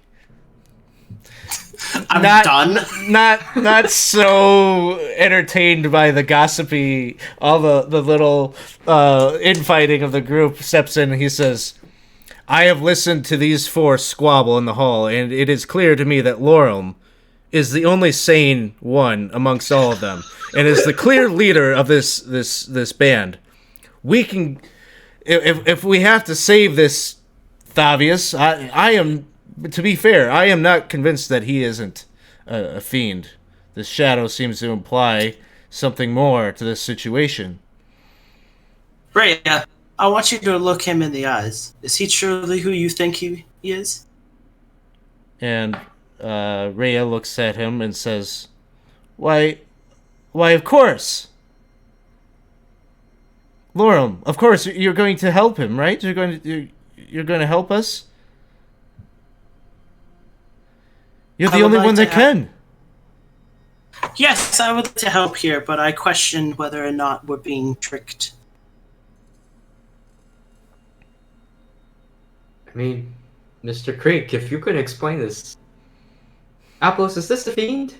I just point at the shadow. So, like, Aplos has just been sniffing his way around the walls at this point, like, giving a wide berth to that shield. He's like, fiend? And then he comes all the way back around. He's like, no, it's just that one, the shadow. And he, he'll sniff at Thaddeus. Like, he's not registering as a fiend, right? He isn't. The shield is. The shield is. Is he holding the shield, or is it just like on the wall? It's on the wall, and the shield starts to talk to Evangeline. What? What? Evangeline, you start to hear this voice in your head, and it says, Thavius Krieg is a liar and a coward. He is here studying me. Well, that seems plausible. What does? Who are you talking to? Eventually, Well, the thing is that our friend the Fiend Shield is talking to me.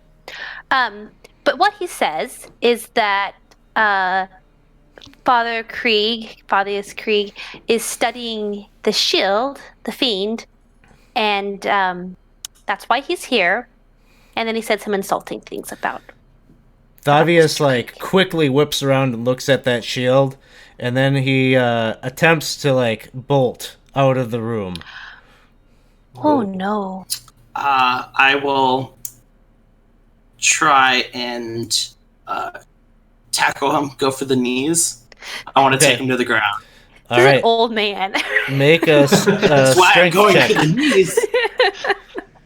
So, just as a quick clarification, he is the spiritual leader of El Terrell. Of El Terrell, Yeah. yes. So, So we're like- tackling. So he is like either a head priest or nobility, right?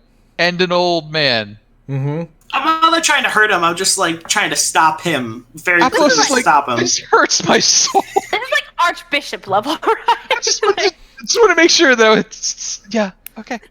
So, did you want me to roll something? Yeah, make a strength check. Strength check.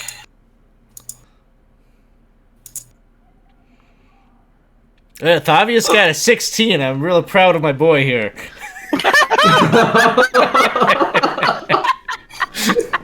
So it's quite the sight. This old man like comes over and he's This is Lorem just this is like why I was in band. yeah.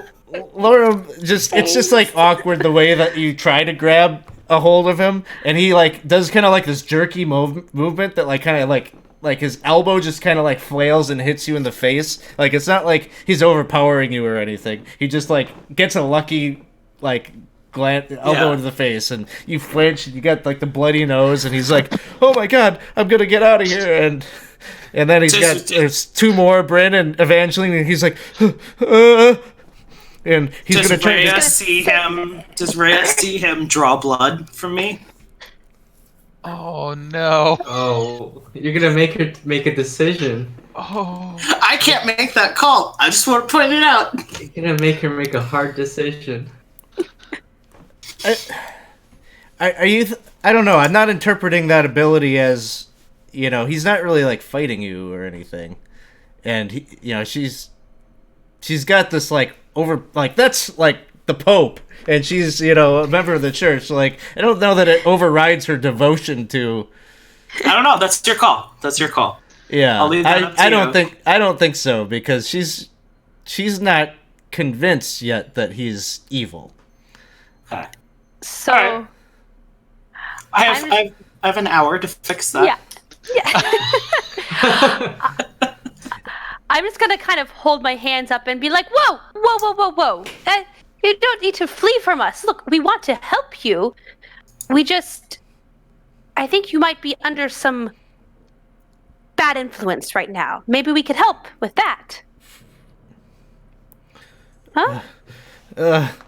And you can see he's like looking back at that shield. He's looking at Lorem, who's probably getting up and getting ready to grab at him again. He's gonna try to dart past you, No, Evangeline, and Bryn. All right, I'm gonna try to grapple him gently, just man. All right, let's see if Thavius can get lucky twice. Go ahead and roll me a strength check. What do I roll? Sorry. Strength check. Strength check. Okay. And for some reason, like I cannot find my character is like disappeared off the face of the planet. If you double click on your icon in the top left. That's what I'm doing, and it's like nothing is happening. Where am I? Is it hidden behind a window or something? Maybe so. Let me see if it's just like yes. I can't find it. Sorry, I've been playing with it for like the past 5 minutes trying to figure out what the heck I did. Can you roll it for me so I don't slow Sure. things down while I'm like And he's a squirrely little guy. He tucks through your arms. Anything, Bryn, you want to do? Yeah, I'll tackle the Pope. Okay. Well, That's it, you got Fallister Fisk, and clearly Lorem wants one of these NPCs to do something. He's not so devoted to Thavius, so Fisk goes and tries to put him in a half Nelson at the same time. So you have advantage on this. Excellent. I will need it. I swear, if this guy escapes. oh my god. Oh, so you're saying there's a chance? Nope, not this time. He had a good run, but the two of you grab him, and he's trying his best, but you can just tell from the way he's moving, like, his is not a strong... This is an old man that you got grappled up here. Like an escapee from the old person's home. And he's like, I didn't do anything wrong! I didn't do anything wrong! That shield is telling you lies! Okay, listen. I'm not inclined to believe fiendish shields, okay? But there's something going on. Your shadow is all demony, so why don't we start from the beginning? And what happened? I told you what happened. No. To you. Maybe once you got here, something's going on. I told you I left El Terrell just like the others. I saw the companion's light go out and the city disappeared. I just a quick thought. We are still very much under the Duke's household. We may wish to conduct this conversation maybe somewhere a little safer for us. I think if I was careful, I could cover the shield and perhaps without touching it, take it with us. Maybe I think. No, the shield counts as something valuable, right? Oh, Take out my bag. You know that yes. What? I think And we don't have to go up there anymore, right? I think that is a brilliant plan that can in no way backfire on us. All right. I can tell by the look on your faces this is a bad idea. No, this is a great idea. Aplos is like, that's brilliant. We won't have to touch it. We won't have to just touch slip it. the bag over it. Then everything will be fine. And it's not our problem. And think of to be honest, if the nobility is already involved with demons or devils or what have you, what harm is the guild having equal power? So actually, where I was aiming for that was a partial question. One, is this a normal shield size? Like, could it be lifted up and carried away, or is it like huge and massive and in the wall? And two, it's like maybe like a tower shield size. Okay. So it's larger than an average shield, but yeah, it could be carried away. And two, given my high elven magic instincts and my sniffing ability, does throwing a bit of cloth over it offer any protection to pick up and move a demonic fiendy shield? Like, does that seem at all reasonable? Like, maybe to Aplos, but just don't touch it. It had to get here somehow. They didn't like. But remember the cuff. I know, but I feel like leaving it here would be even worse. So we put it in the bag and we make it someone else's problem. That does seem like the best idea, which pains me. I kind of like it. I kind of like the plan.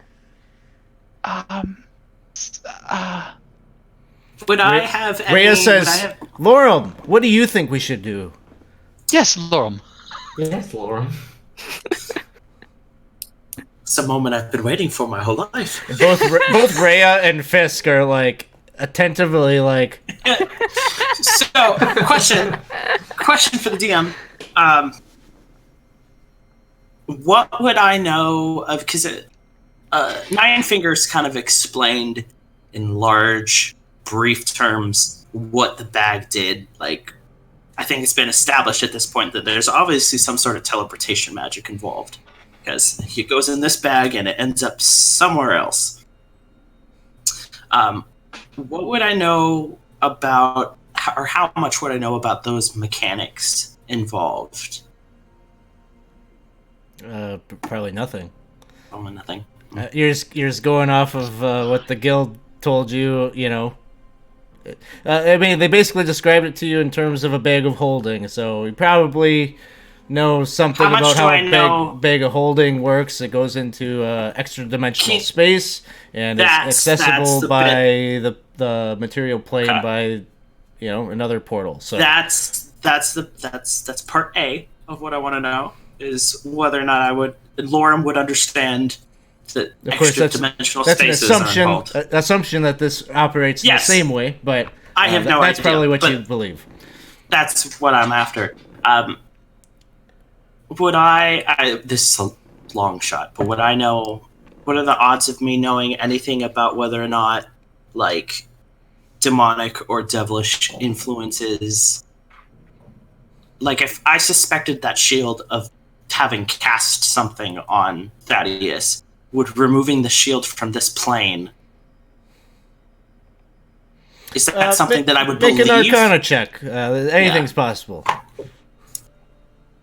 Not looking for a real answer, just kind of an idea of whether or not I would believe that. Arcana check. Well, if you roll low enough, I can give you a fake answer. Yeah, well, I did not. So 18. You're not so sure one way or another. It's possible, but usually, like other spellcasting effects, often concentration can be maintained even beyond planes and things like that. So just removing it probably wouldn't be the answer, even if you believe that is the case. Something more like a dispel evil or dispel magic or remove curse would probably be better. I don't believe this, but I'm going to turn to everyone and to pretend that I do. I have a feeling that if we put that shield in the bag, if it has any sort of influence over Thaddeus, that will disappear. So we should definitely put the shield in the bag. Oh yes, well, that'd be wonderful. And so he'll get at his 10-foot breakdownable 10-foot pole, unscrew it, stretch it out on either side so he doesn't have to touch the thing, and then lower the bag over that shield. Zoop. Like tent poles. As you lower the shield into the bag, Evangeline, you hear a voice in your head say, "Thank you." Oh, so the thing is, the shield just thanked us. Oh, well, that's good. It's polite. I knew it was going to be bad either way, but it's not our problem. So I am not sure that's how goodness and light works, but And Thaddeus Krieg is like struggling. He's like, "What are you doing?" the best we can. that is right, Atlas. That is right. I suggest we leave. Let's get out of here, out of this place, out of the sewer. Can we get back to maybe your camp, your refugee center? We have a refugee with us. Well, I think we should go see the Fist. I mean, we have Thaddeus Krieg, and if he can't speak on our behalf, no one can. But I don't think we've actually solved anything, right? Well, Well, you see, now here I could attempt to spin this to make it seem like we have a bit more than we actually do. See, we have recovered Thaddeus Fisk, who has gone missing, or Thaddeus Krieg, who has gone missing, As well as the Fisk. in the basement of the Vanthampurs, and we have a Candlekeep representative who is here to investigate a rumor that the Vanthampurs kidnapped Thaddeus Krieg, and we found him in the basement. Locked in the basement. I think it's. I don't think the Flaming Fist is so smart as to not make that connection. That seems very reasonable. And if they do need additional information, we could stop back here. As long as we're rather quick getting out and then perhaps back if needed. Bryn, Do you smell cinnamon and clove? Yes, Bryn, you are getting a read off of your imp, who is very hurriedly tapping you on the shoulder and making a gesture to his nose and pointing down the east passageway down the way you came from. Oh. Everyone into the bag. Bad idea. I think we're gonna. There's some company coming, or at least there's that smell. I think coming from where we came from. Yep. All right, everyone, outdoor. All right, back. We are going from whence we came. Well, no, that's the way the smell is coming from. Yeah. Oh, they're coming from the east to the west. Yes, we'll have to go around. Oh. We gotta get out of these sewers, right? Left. We've chosen left plenty of times Alright. today. Left. All right. Arbitrary? We're running.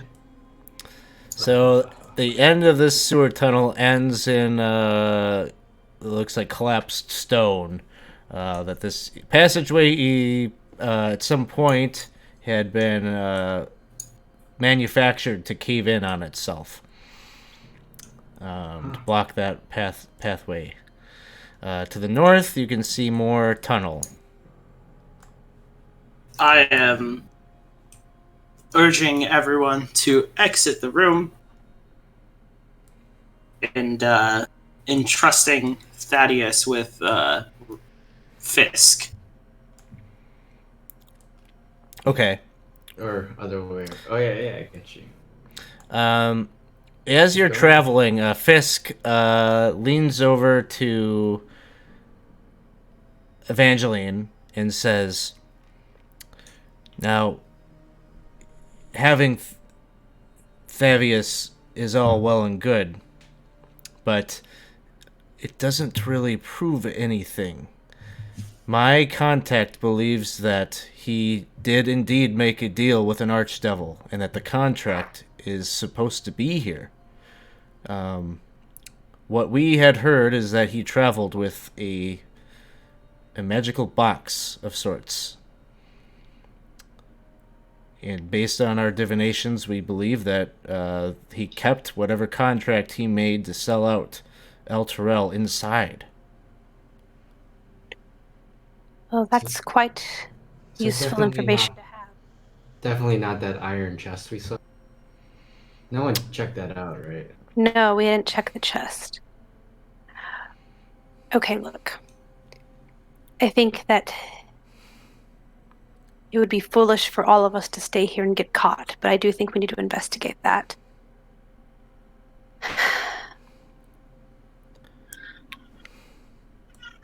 Okay. Brent's gonna run back. Brent, no, I was. Okay. Okay. And she's just gonna run back and see if they're not. She's not seeing any of the cultists or guards or anything. Give me a perception check.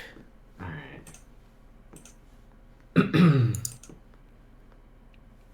Perception.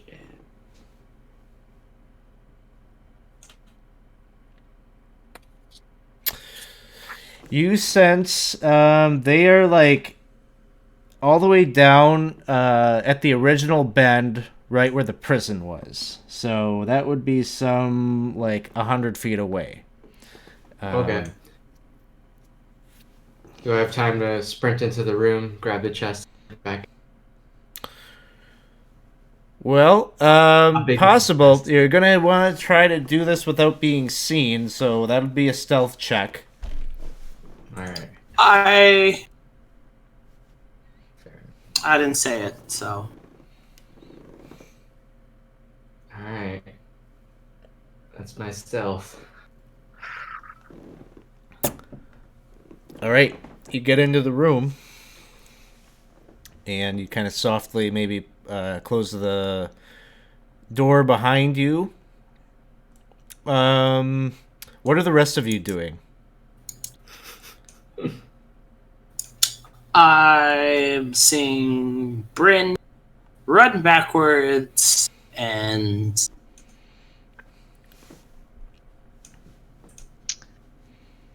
I will. Yeah, you just hear her like whispering, "Oh, the chest," and she's going back.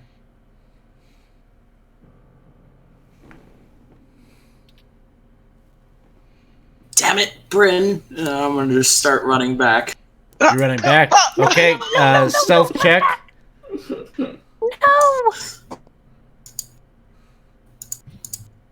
Skills. Stealth check. Same All boat. right. Solidly the same boat. So you are running right in behind as the door is closing. So Aplos is like, they're running down there. He like leans down real far close to the water and sort of looks back and forth and around. And he casts Speak with Animal. And then he's like, all right, I've got a whole pouch full of rations that I'll be happy to dump out. If any mices or rats are willing Rats to are just go popping down out. there, Yo. just need to go down their ways, cause a little bit of ruckus, splash around. There'll be some fellows coming up that smell like cinnamon and clove. And if you can just cause a little ruckus and distract them, yeah, I know it's a little gauche for down here, but if you can cause that ruckus, all of my rations are yours, and you can enjoy them and have a great time.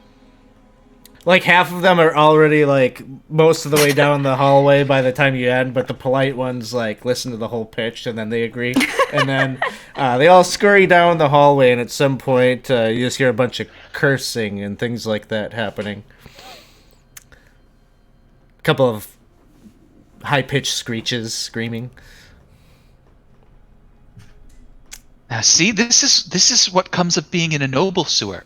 Very polite and attentive friends. You really have a way with them. I'm impressed. It's a skill I didn't know I had.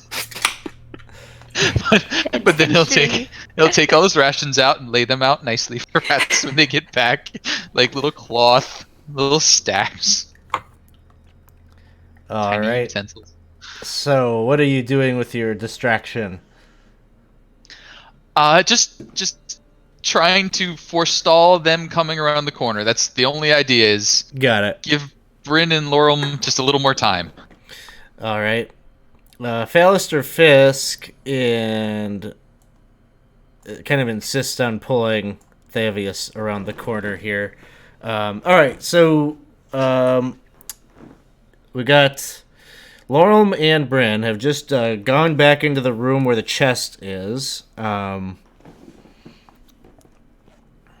And you are going to attempt to open it, and you will find that it is Bardic Inspiration. How big is this chest? It's like a medium-sized chest. You could, but with two of you there, you could carry it. Could we drop it in the bag? Yes.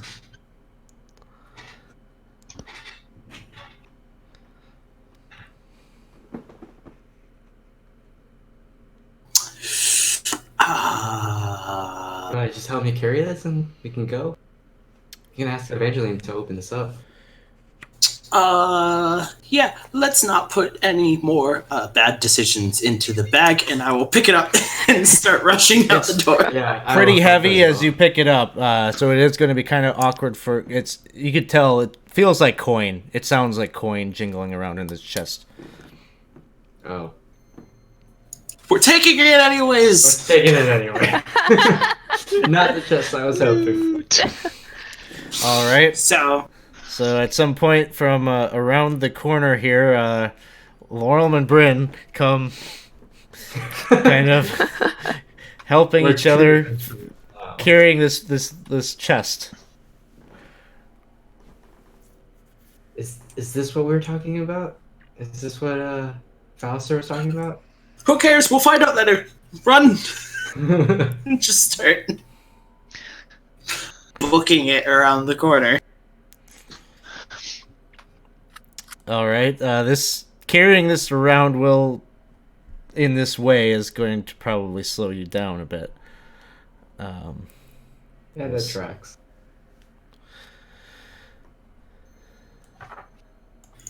Now, Father Thavius, the first step towards redemption is admitting that you have a problem. Uh, Atlas is doing a. He says, what problem is it that you want to admit? I don't know what you want. What are you going to do with me? Am I Well, to be your Father, prisoner? at the moment, yes, that's a fair consideration. You can consider yourself our prisoner, and as such should be well treated and taken care of, and have certain duties. You must not attempt to escape, all such things.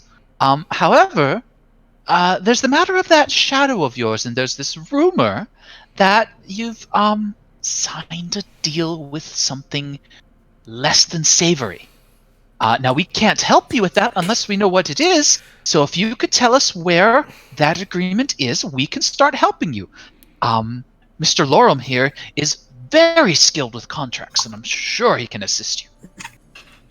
You just like I grunt, yes, as I am running behind with this chest. Yeah.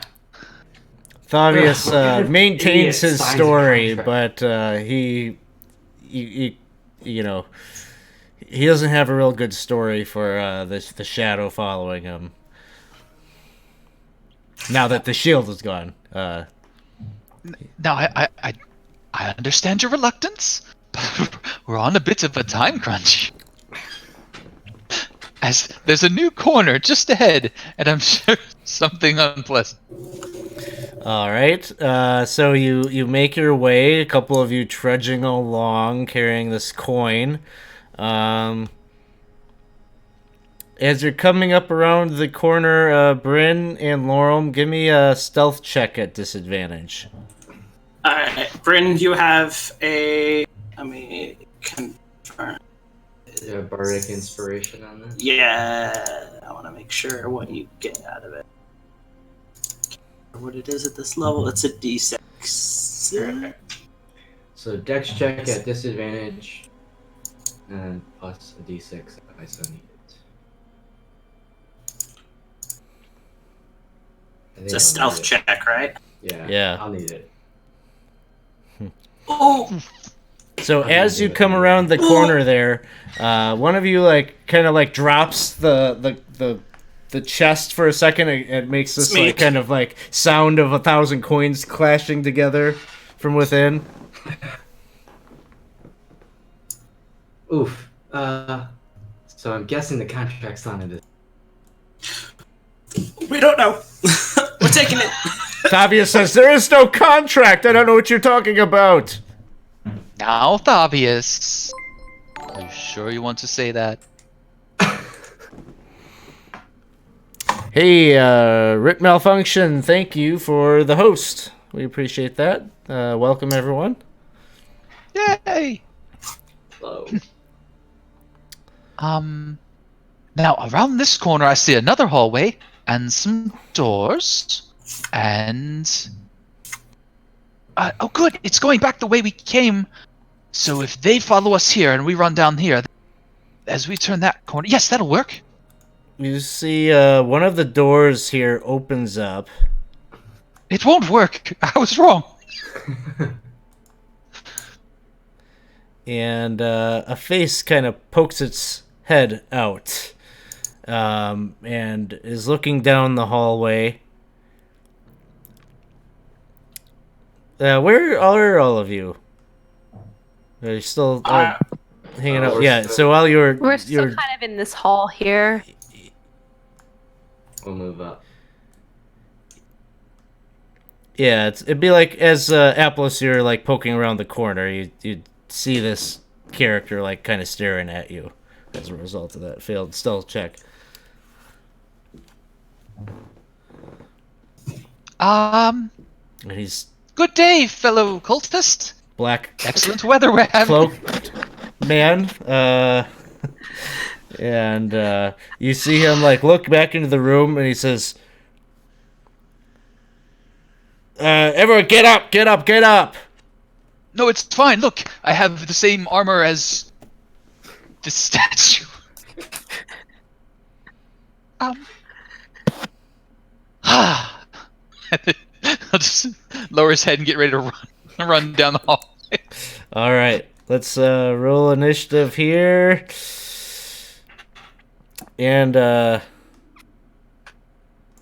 well, him calling back to whoever's in that room is their turn. Bryn, you are up.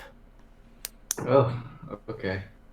I guess Bryn will drop the chest. Let's see. Oh. Just go over here and ready an Eldritch Blast. It comes with its sight. All Attempting to right. attack. And that will be my turn. And it will just follow me. Alright.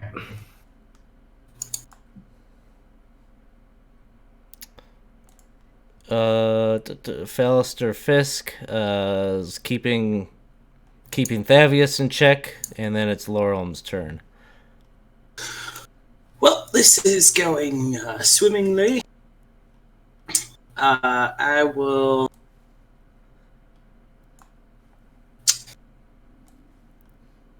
Double check wording on something really quick.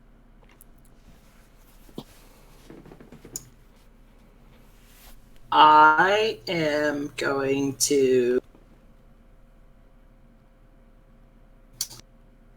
1, 2, 3, 4, 5, and as I am running, I am going to I'm going to touch Evangeline as I pass her, and then I want to run up and just kind of tap Bryn on the back of the shoulder, and I'm going to cast Heroism.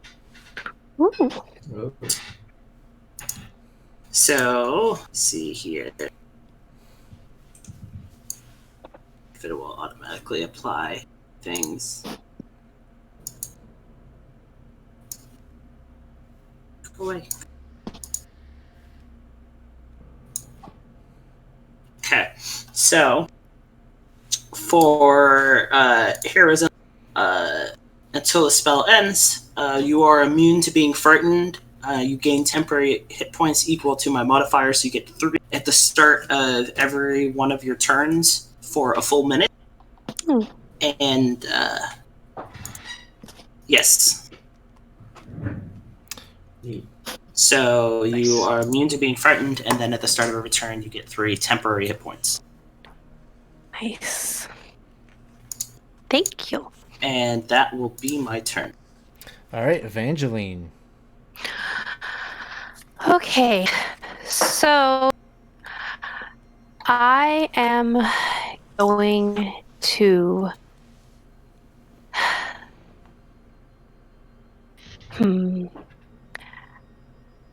I am just going to yell up to Aplos and say, if they come at you, hit them, and just give him help for his next turn.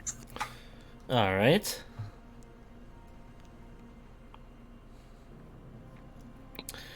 It is then, once you pass your turn, Aplos' turn.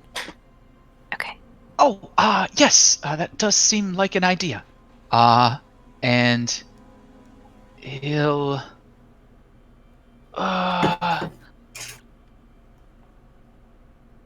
run forward. Oh. Oh. Remember the sword throwing maneuver. 1, 2, 3, 4, 5, 6. So he'll get right here, and then he'll say, "Oh, don't worry, I was just being silly. Go back to sleep. Free action, close the door, and then hit the other guy with a sword." Okay. Sure, because this will work. I have high hopes. And he was helped. Yes.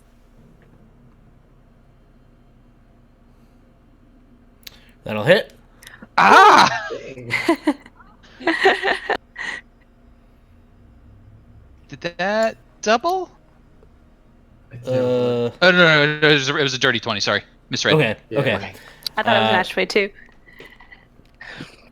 So sword through the guy. Oh, and he's kind of. You can see like you've actually like just about mortally wounded this cultist is wearing this gold devil mask. And Rhea is helping to keep tabs on Thavius, who seems to be talking very loudly. He's saying, "I'm being held against my will!" He's just like babbling nonsense that's echoing through the sewers. Oh no. Can we do anything to shut him up? Looks like Fisk and well, to a lesser degree, Rhea, but Fisk is definitely turning around to try to deal with him. This cultist that just on his last legs here pulls out a scimitar kind of meekly and is going to try to take a swing at Aplos. Oh boy. And misses. The door opens and there's another cultist there who tries to make his way into the hallway to take a swing at Aplos. Aplos, you have a +2 on this attack. Or on your AC. He also misses. It's just awkward fighting quarters, and you can tell just from the shadows in the room there are like two others that are queuing up. And you hear Aplos. You hear a door in the room open, and footsteps. Like a number of figures are exiting that same chamber.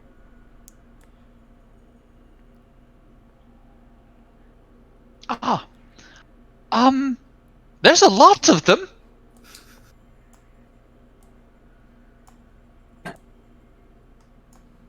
Whoa.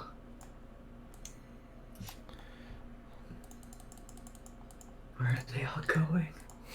Bryn, it is your turn. Okay. Let's see here. 5, 10.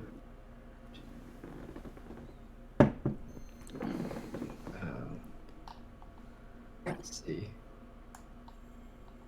Just chill over here. An Eldritch Blast that cultist. So, 2. That'll hit. A.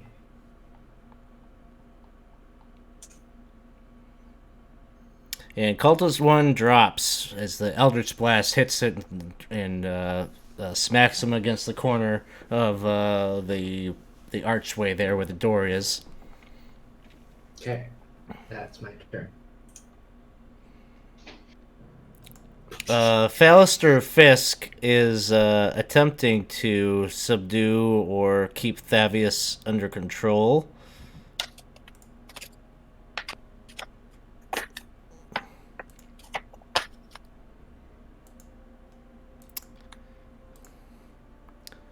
And he does so. He grabs he tears off a piece of cloth and he shoves it into Thavius's mouth. He's the old man. It's quite the sad sight. It's a pathetic sight to see this former ruler of El Terrell reduced to this state. Laurel, it is your turn. Ooh. I am going to 4, 5. I'm going to run up here, and I don't take it I have any visual on the cultist in the door from that angle. He's got 3/4 cover, but you can see him. I will see his arm. His swinging arm. Go ahead and cast Vicious Mockery on him. All right, he fails. Perfect. Nice. All right, and that will be my turn. Evangeline, it is your turn. Okay, I'm going to come up here, and do I have any kind of shot on him, or can I do any attack there? Probably not from there, no. Okay, I was gonna say I don't think I can get much. Okay, I'm just going to again give help to Aplos and just be like, "You're doing great. Just keep hitting them as they come out." Oh, And yes. that'll be my turn. That does seem to be key. It is. Aplos, it is your turn. Aplos will take a step here, and then he will attempt to hit them. And hit. That is a hit. Woo! Nice. The longsword. Nice. And that is a dead cultist.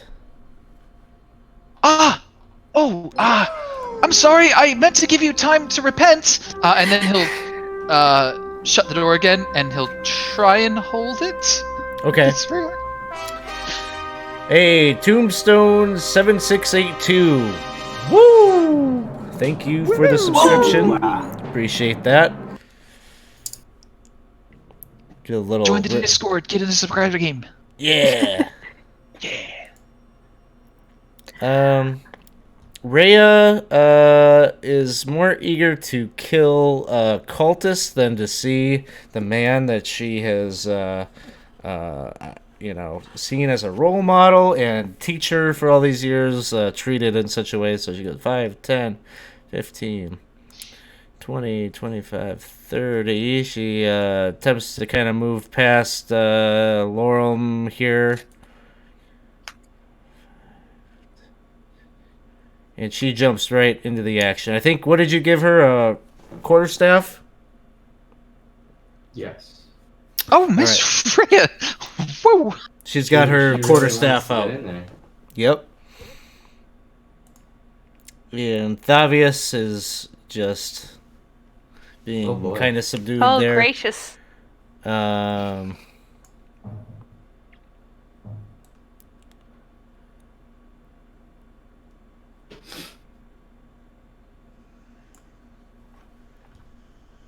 I hear them, but I don't see them. Do keep an eye around the back. All right. And I'll turn to look that way if I can. You don't hear anything coming from behind you. But on top of you, Look up! we never look All right. up. They're all in the ceiling. They're in the building. We're in the sewers. They're just hanging in the house. They're in the walls. All right. The cultist right in front of Rhea takes an attack at her. And misses. Yeah. It probably shouldn't be. Because their stat block probably has her armor on. Yep. So that will hit. Oh. No, she's invincible. What happened to your plot armor? I think technically you're wearing it, Aplos. She gets hit a second time for 3 points of damage, and then it is Bryn's turn. Alright. If I move, like right here, can I get a sight on them? Yeah. Alright, cool. Yes, right in front of this door. That will not open.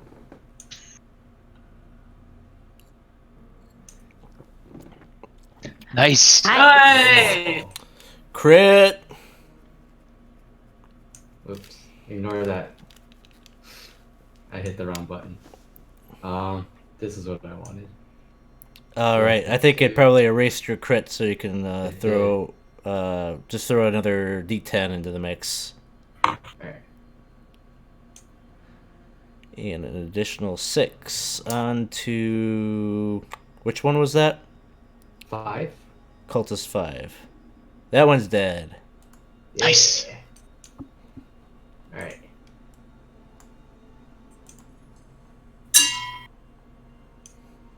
Ooh. Alright. Fallister is dealing with the father. Laurel, it is your turn. I will go ahead and run up. 3, 4, 3, 4, 5. I can count. I shall run up. And do I have a visual on anybody in the room? I have 2 people Yeah, in front you of can me, see and it's the- a door. Yeah, and the cultists would probably have like a +2 to AC, but you could see them. Okay. As long as I can make eye contact, I'll go ahead and cast Vicious Mockery again. Because you guys are even weaker than the last cultists we dealt with.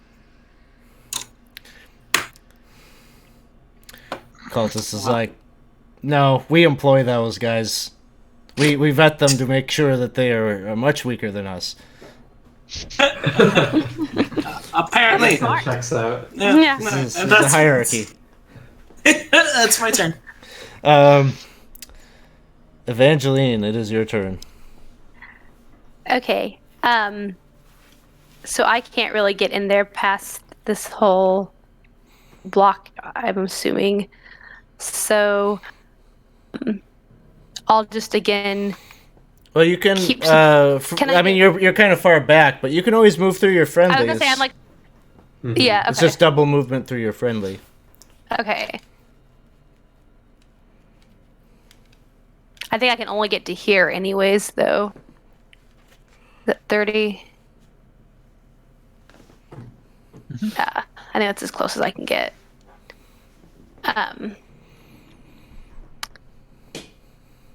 So I can't see him from there, right? Because I'm like around the corner.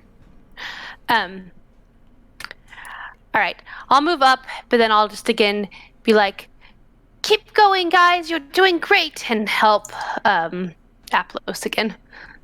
Oh, thank you. Oh, by the way, hot tip, you can do that twice if you want. Ooh, can I? Because you can use your action, and then you can use your And bonus then I action. can use bonus action. Ooh, I didn't know that. Okay, so I'm going to then help. Who's that also is doing physical attacks? Can I help Rhea, even though Do it. Sure. Yeah. All right. Yeah, I'll help Rhea too. Very nice. And that's my turn. Aplos. Oh, this seems like a bad idea. We'll just step. I'll be back out in just a moment. What could go wrong? Nothing at all. It's at least a hit. That's good. Yes. Good start. Yes. Not much damage, but that's okay. And then we'll peek down towards this door over here. Yes. So you're basically standing in the quarters, beds, and That's tables, much bigger.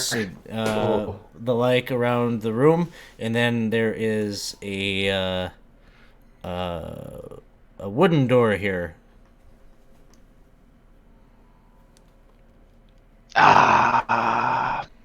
Well, I Which see is another open. door, and I did hear a no. lot of footsteps. this would So, anything that could be done to take care of this fellow quickly probably should be done. And that'll be it. All right, Rhea is swinging at advantage.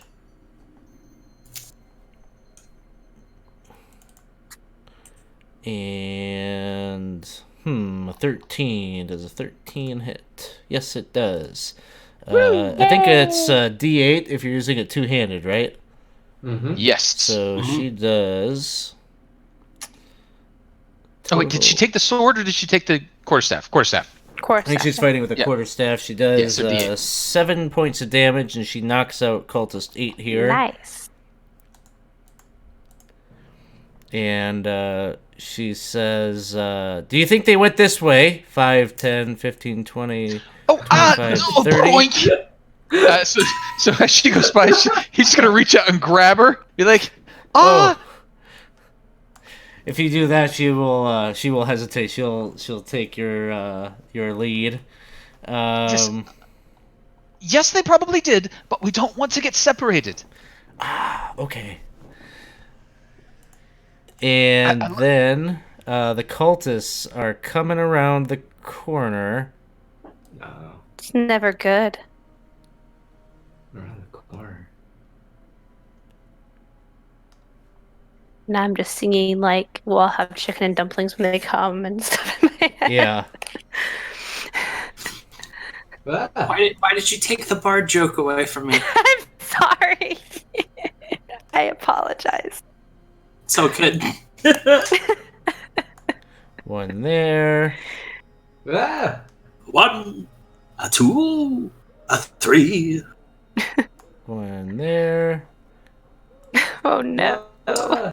There's so many. The crunch is the sound Uh, of our bones breaking. This one right here actually will take a swing at Bryn. 14 hits and deals 4 points of damage. Nah, we Hooray good. for temporary hit points. We good, fam. This one here. And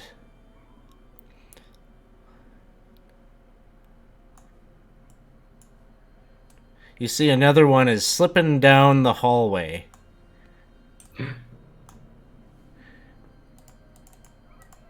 All right, Bryn, it is your turn. Alright, I still have heroism. Yes, so you gain 3 temporary hit points. I don't know. I'll apply it to you. No, I just did it. Okay, that's Thank fine. you. Alright, Bryn is going to stretch out her hands, her fingers, and cast Burning Hands. All right. On the cultists. It looks like you So, could get it's 7, 3, or 2, or you could get 9, 7, and 3. Let's see. So 7, 3, and 2, or 9, 7, and 3. And I believe you can just do Control-Click to target them. Alright. I will do 9. So 1, 2, 3. And then I just cast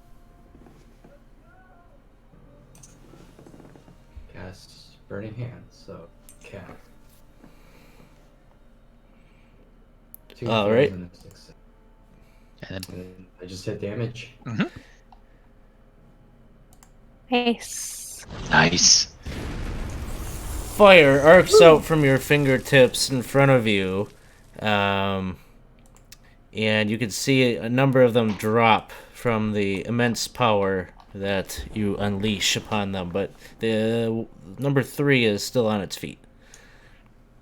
Fair enough. Alright. That's my turn. And then I do gain 5 temporary HP because I just dropped someone. Too bad tap HP does not stick. Laurel. I am going to hold my action. I am going to start casting Shatter, and I'm going to wait to release it until there are at least one other. The cultists at the end of the hall start running up. I'm Okay. waiting for them to all be clumped. Sounds good.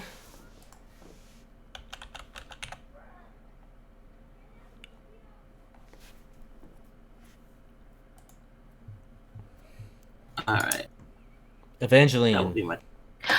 All right. I'm gonna just drop down just a little bit, and I'm going to take aim at cultist 2. You also get 3 temporary hit points. Oh, thank you. Yeah, it's showing them already. Okay, I'm good. All right. So I'm going to cast sneak attack.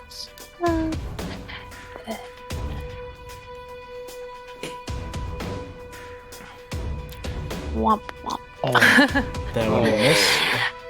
That will miss. Okay. But then I will. Let's see. I'll give. So since Laurel is holding his turn, if I give him help, will that work? When he releases No, it? How's that he's casting No. a spell. It's going to require saving throws. So Oh, okay, so it won't help with the No. saving throws anyways. Okay. All right, then I'll just give it to Aplos for his turn. And that would be my turn. Cool. Aplos. Ah, fire! Oh, it's burn. 1, 2, 3. Coming around the corner, and then with advantage, we'll swing at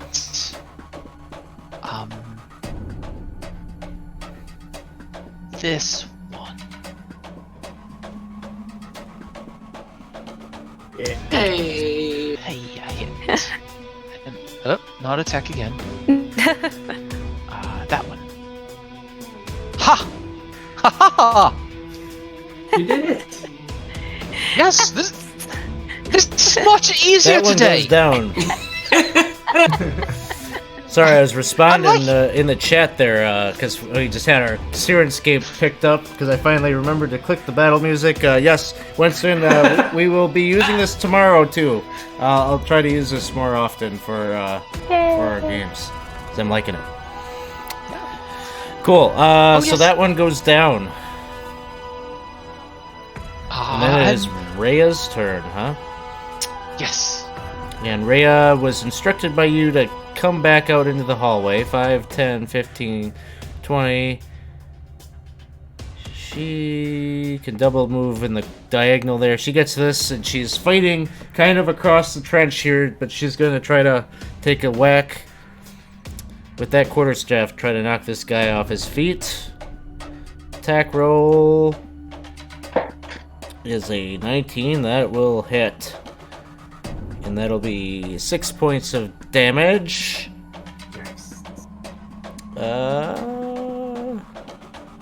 Which isn't enough to knock him off his feet, but she does have multi-attack, so we'll give her a second attack here.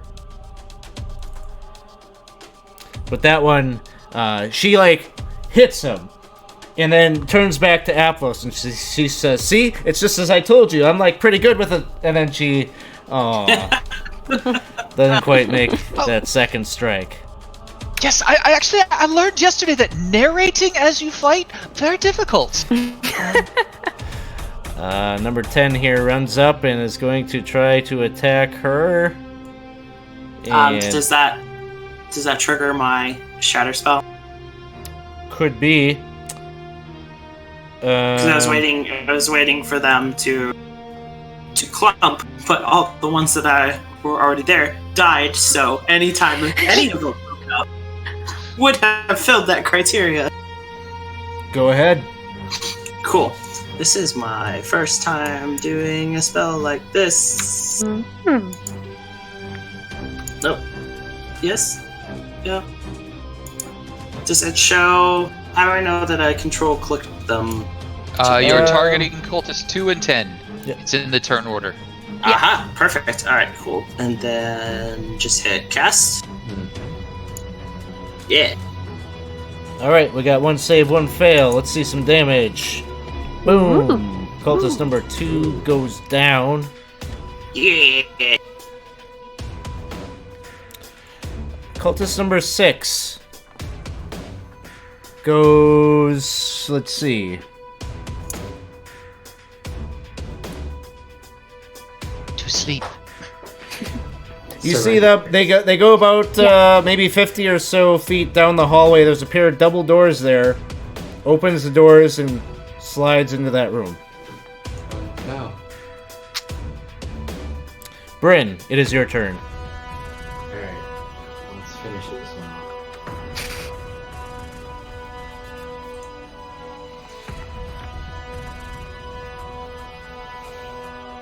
Oops. That's the incorrect spell. Ignore that. Here it is.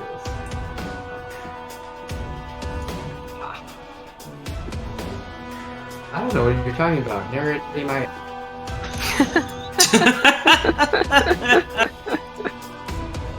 Laurel. I will go ahead and not narrate my spell and cast Vicious Mockery on it. See? It works! But that's the one you're supposed to. Oh, That one goes down. You were saying? well. I guess there's not much to say. You suck. I just gave him the disappointed father look, and it was enough. Ooh, yeah. So I'm going to take you out of initiative here.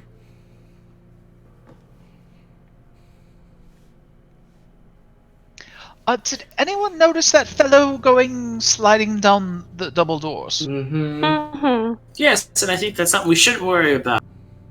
Oh, Run! Leaving this place. oh yes, but we have to go back and Father Tevius. Yes, I'll go grab him. Savius. Yeah. Tevius. There he is. Yes, yeah. Come, Fisk this way. starts dragging the old man around the corner. Oh, whatever happened to that big chest full of jingly bit? Yeah, we dropped it in the other. Oh, It's in the hallway back there. we should probably bring that with us as well. Alright.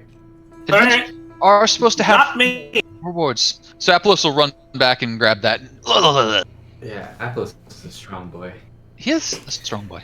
Weighs you down a little bit, but Aplos probably has a decent strength modifier. +2. +2? Okay. So you can start hauling this chest. It weighs you down, but you're able to carry it. Do you know what's odd? I think I actually jangle less with the. It's kind of got a rhythmic quality to it that almost sounds like music, so. Aww. It's the high elf. Are we getting out of here? Yes. I Yes. think so. Yes. Okay. So down this way, yes? Yes. Seems right. Seems logical. I feel like away that's kind from of the the way the cultist. Yeah. Yeah, the cultist went this to the east. So if we go south, look, Okay. I think this is where they came out from before. Just make sure there's none waiting in. Peek around. Close the door. Okay. Yeah, this door that you're right near, Aplos, that one's closed. Okay. Open it? But No. as you're kind of checking and listening at the door, when you turn and look further down south of the hallway, there is a kind of barrel-armed woman standing there, looking down at you. And you would all recognize this as Duke Thalamra Vanthampur. And she is rolling up her sleeves as you are No. coming down the hall. And she says, "Well, what is this riffraff doing underneath my home with my guest?" As she kind of nods her head over at Thavius. Well, the thing is, I'm not sure he was aware that he was a guest. He was under the impression that he was being held. I'm gonna start whistling Oh, again. Thavius, Oh, wait, grow no, I up can't. here! And he asked for our assistance, and so we were, knowing who he is, we were trying to help him. But if this is also a misunderstanding, we can all cure. There's no need for violence. There is no need, but you are the adventuring type. I can smell it on you. It's going to end that way. You will not come quietly. It depends on where we're coming. I mean, up for tea, maybe. Into a dungeon, probably not. Tea indeed. No, you will be eating dry, stale bread until we find the time to bring you before our Lord Zariel. Come again? I'm sorry, I'm not familiar. Oh, you will become familiar. So you can either come with me and find your way right back to the cells where you found those two, or we could do this the hard way. Is the imp telling me anything? The imp is like, "Eee!" and is like hiding behind you. Almost immediately when she said the Z word, the imp doesn't seem like he's so eager to be hanging around you anymore. But he's there. Mm. I will step up. I know we don't have not that kind of step up. Up with the hands in the air, kind of. I know we don't particularly have a whole lot of bargaining power here, but we also have valuable information about people who would want to do you in. Would it be possible to strike a deal? But that's not what. What? I am interested in being entertained by this foolishness, so I will listen to your words, but you are trying my patience.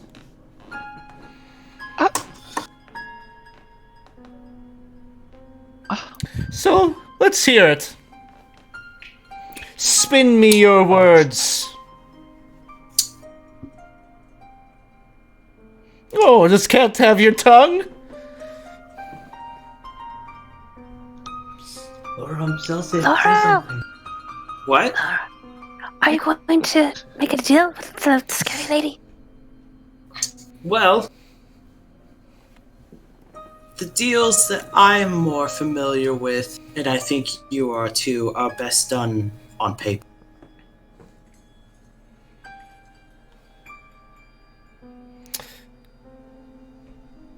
She, you can see she starts casting a spell, and you can feel that Oh, no. there is going to be an initiative roll at the start of your next session. Oh Just as a side note, I did have a great deal of fun at the summer soiree. Thank you. Sorry about all this.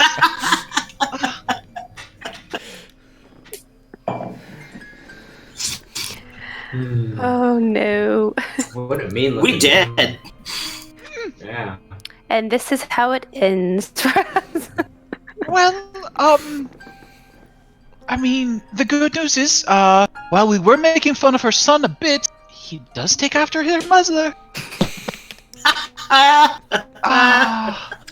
Could see where he gets it from. Oof. I'm gonna have to prepare all sorts of retorts.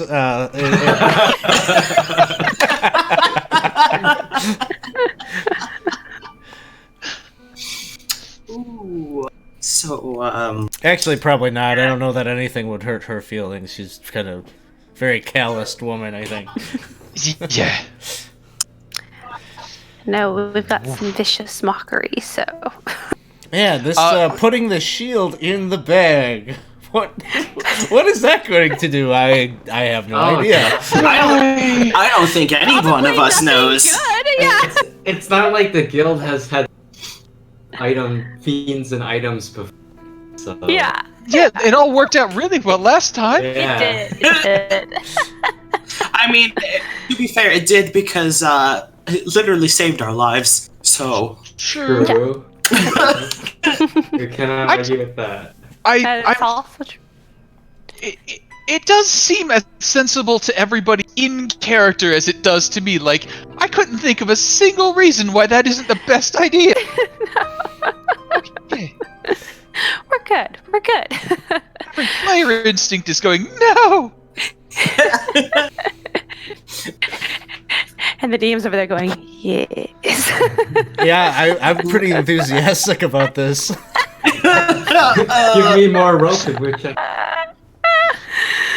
To be fair, it probably isn't so much implications for you as a party. I mean, you might be in the 9 hells before this has. That's like a whole different adventure, probably. Yeah. Exactly. We've set up some intrigue. You'll show back up like at the end of the adventure. You'll be like, "Hey, we did it," and then realize like Baldur's Gate is like completely decimated and enslaved by this some whatever's in the shield. hey, I'll hail the shield. to be fair, at that point, we can say we survived hell, which means we probably killed a lot of devils. So, what's one more? Yeah. I mean, come on. I mean, We got this. Fair trade. We trashed their realm, they trashed ours. It all works out, balance. Yeah. Totally. All right. We're all gonna die. Ah. It's gonna hurt a lot, though. It's She's a gonna scary hurt, lady. probably. You could always run the other way. So, Run. quick, she is at the intersection down at the bottom where she stepped out the door. Far Yeah. away is she? Yeah, I'll throw the token on here so you can dream about this here tonight. Oh, I just... Is nightmare a verb? Because I don't think dreams will be happy. Can She's you like right nightmare? there. Oh boy. Alright. We can work with this. Yeah.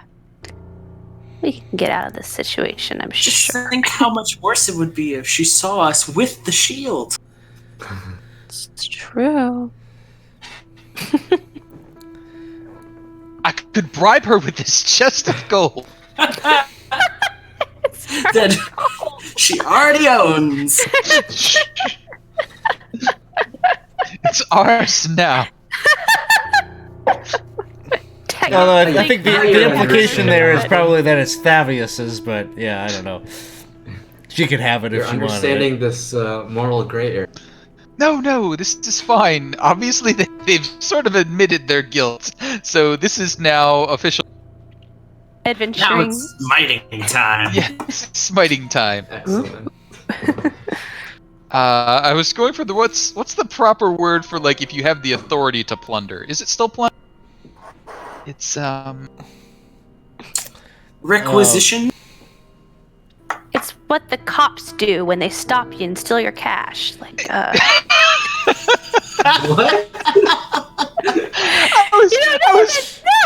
you can if you're carrying cash, I don't think those were cops. the police can take your money. they can They'll be like, can. It's mine. Sorry. Look at this big I bag thought of it- cocaine right here. That's illegal. You can't have that.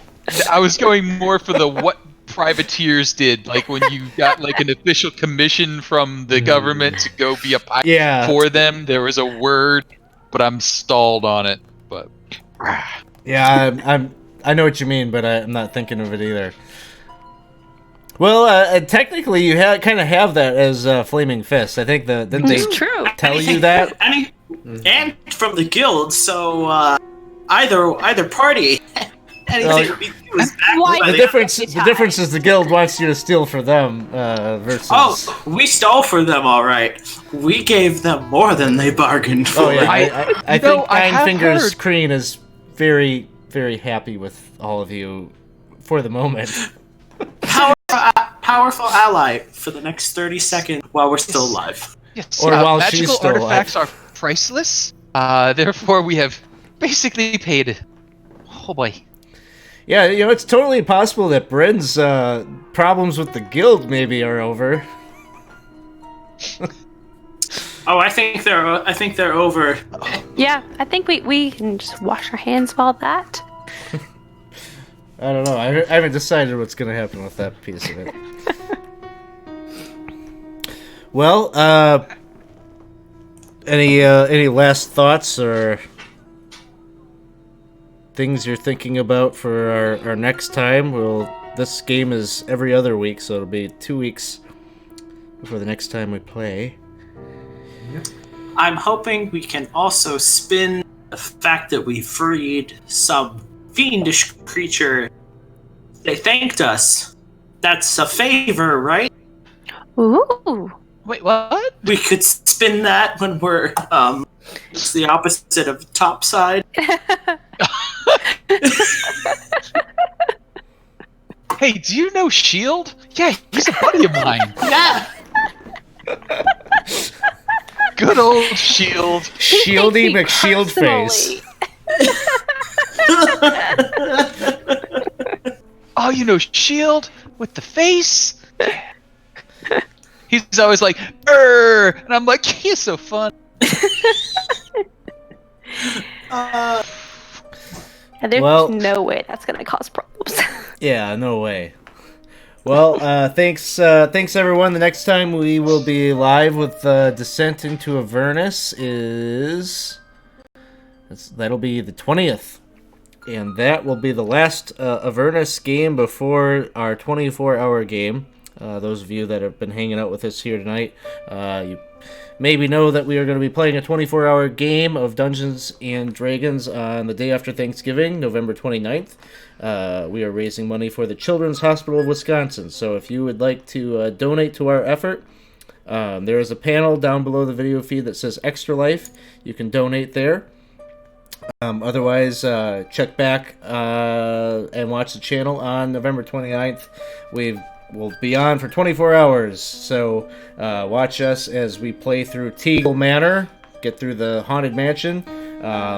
You can, on the day, you'll be able to, I haven't figured out the whole array of things that you'll be able to purchase with your donations, but for sure, there'll be plenty of gifting out advantage on D20 rolls, wandering monsters, basically all the things that normally you'd be able to do in the EXP store will be available for donations, and we should have quite a few giveaways that will be happening that day. Some various D&D products that we have acquired over the years, t-shirts and the like, so stop on over on the 29th to show your support. They've also got a special bonus if they 5,000 total that they'll be in costume. Isn't it? That's right. If our team goal, you can see our team goal was raised. We're shooting to raise $4,000 total, and we're already there. So we gotta up the stakes. We've raised our goal to $5,000, and if we raise $5,000 before game day, we are going to commit to playing the 24-hour game in costume, in their characters, and I'll figure something out as the DM. So earlier, Alex whispered about possibly wearing a Sailor Moon costume. yeah, It was mentioned. it's mentioned. That's a possibility. I'm sure there's all sorts of embarrassing options. By the way, Writ Malfunction, thank you very much for the subscription. That was kind of you to do that. Be sure to jump into our Discord server, because we do post up some subscriber games from time to time that you might be able to come on the channel and play some D&D with us, so that'd be cool. Yep. There's a panel down below the video feed for the Discord link, so click that'll get you the invite to come on over. Cool. Thanks everybody. We're live again tomorrow night. Pulling double duty this week. We got Curse of Strahd happening at 7 p.m. Should be interesting. I think they're about to go to Berez. I've never run that part of the adventure, so I'm looking forward to seeing how that unfolds. Or not. They might do something completely different too. I don't know. All right. We'll see. We're going to throw a raid over Duff's Way. Go check out Praetor's Rejects. So if you want to go and show some love, show some support their way, join the raid. But otherwise, thanks everybody. We'll see you later.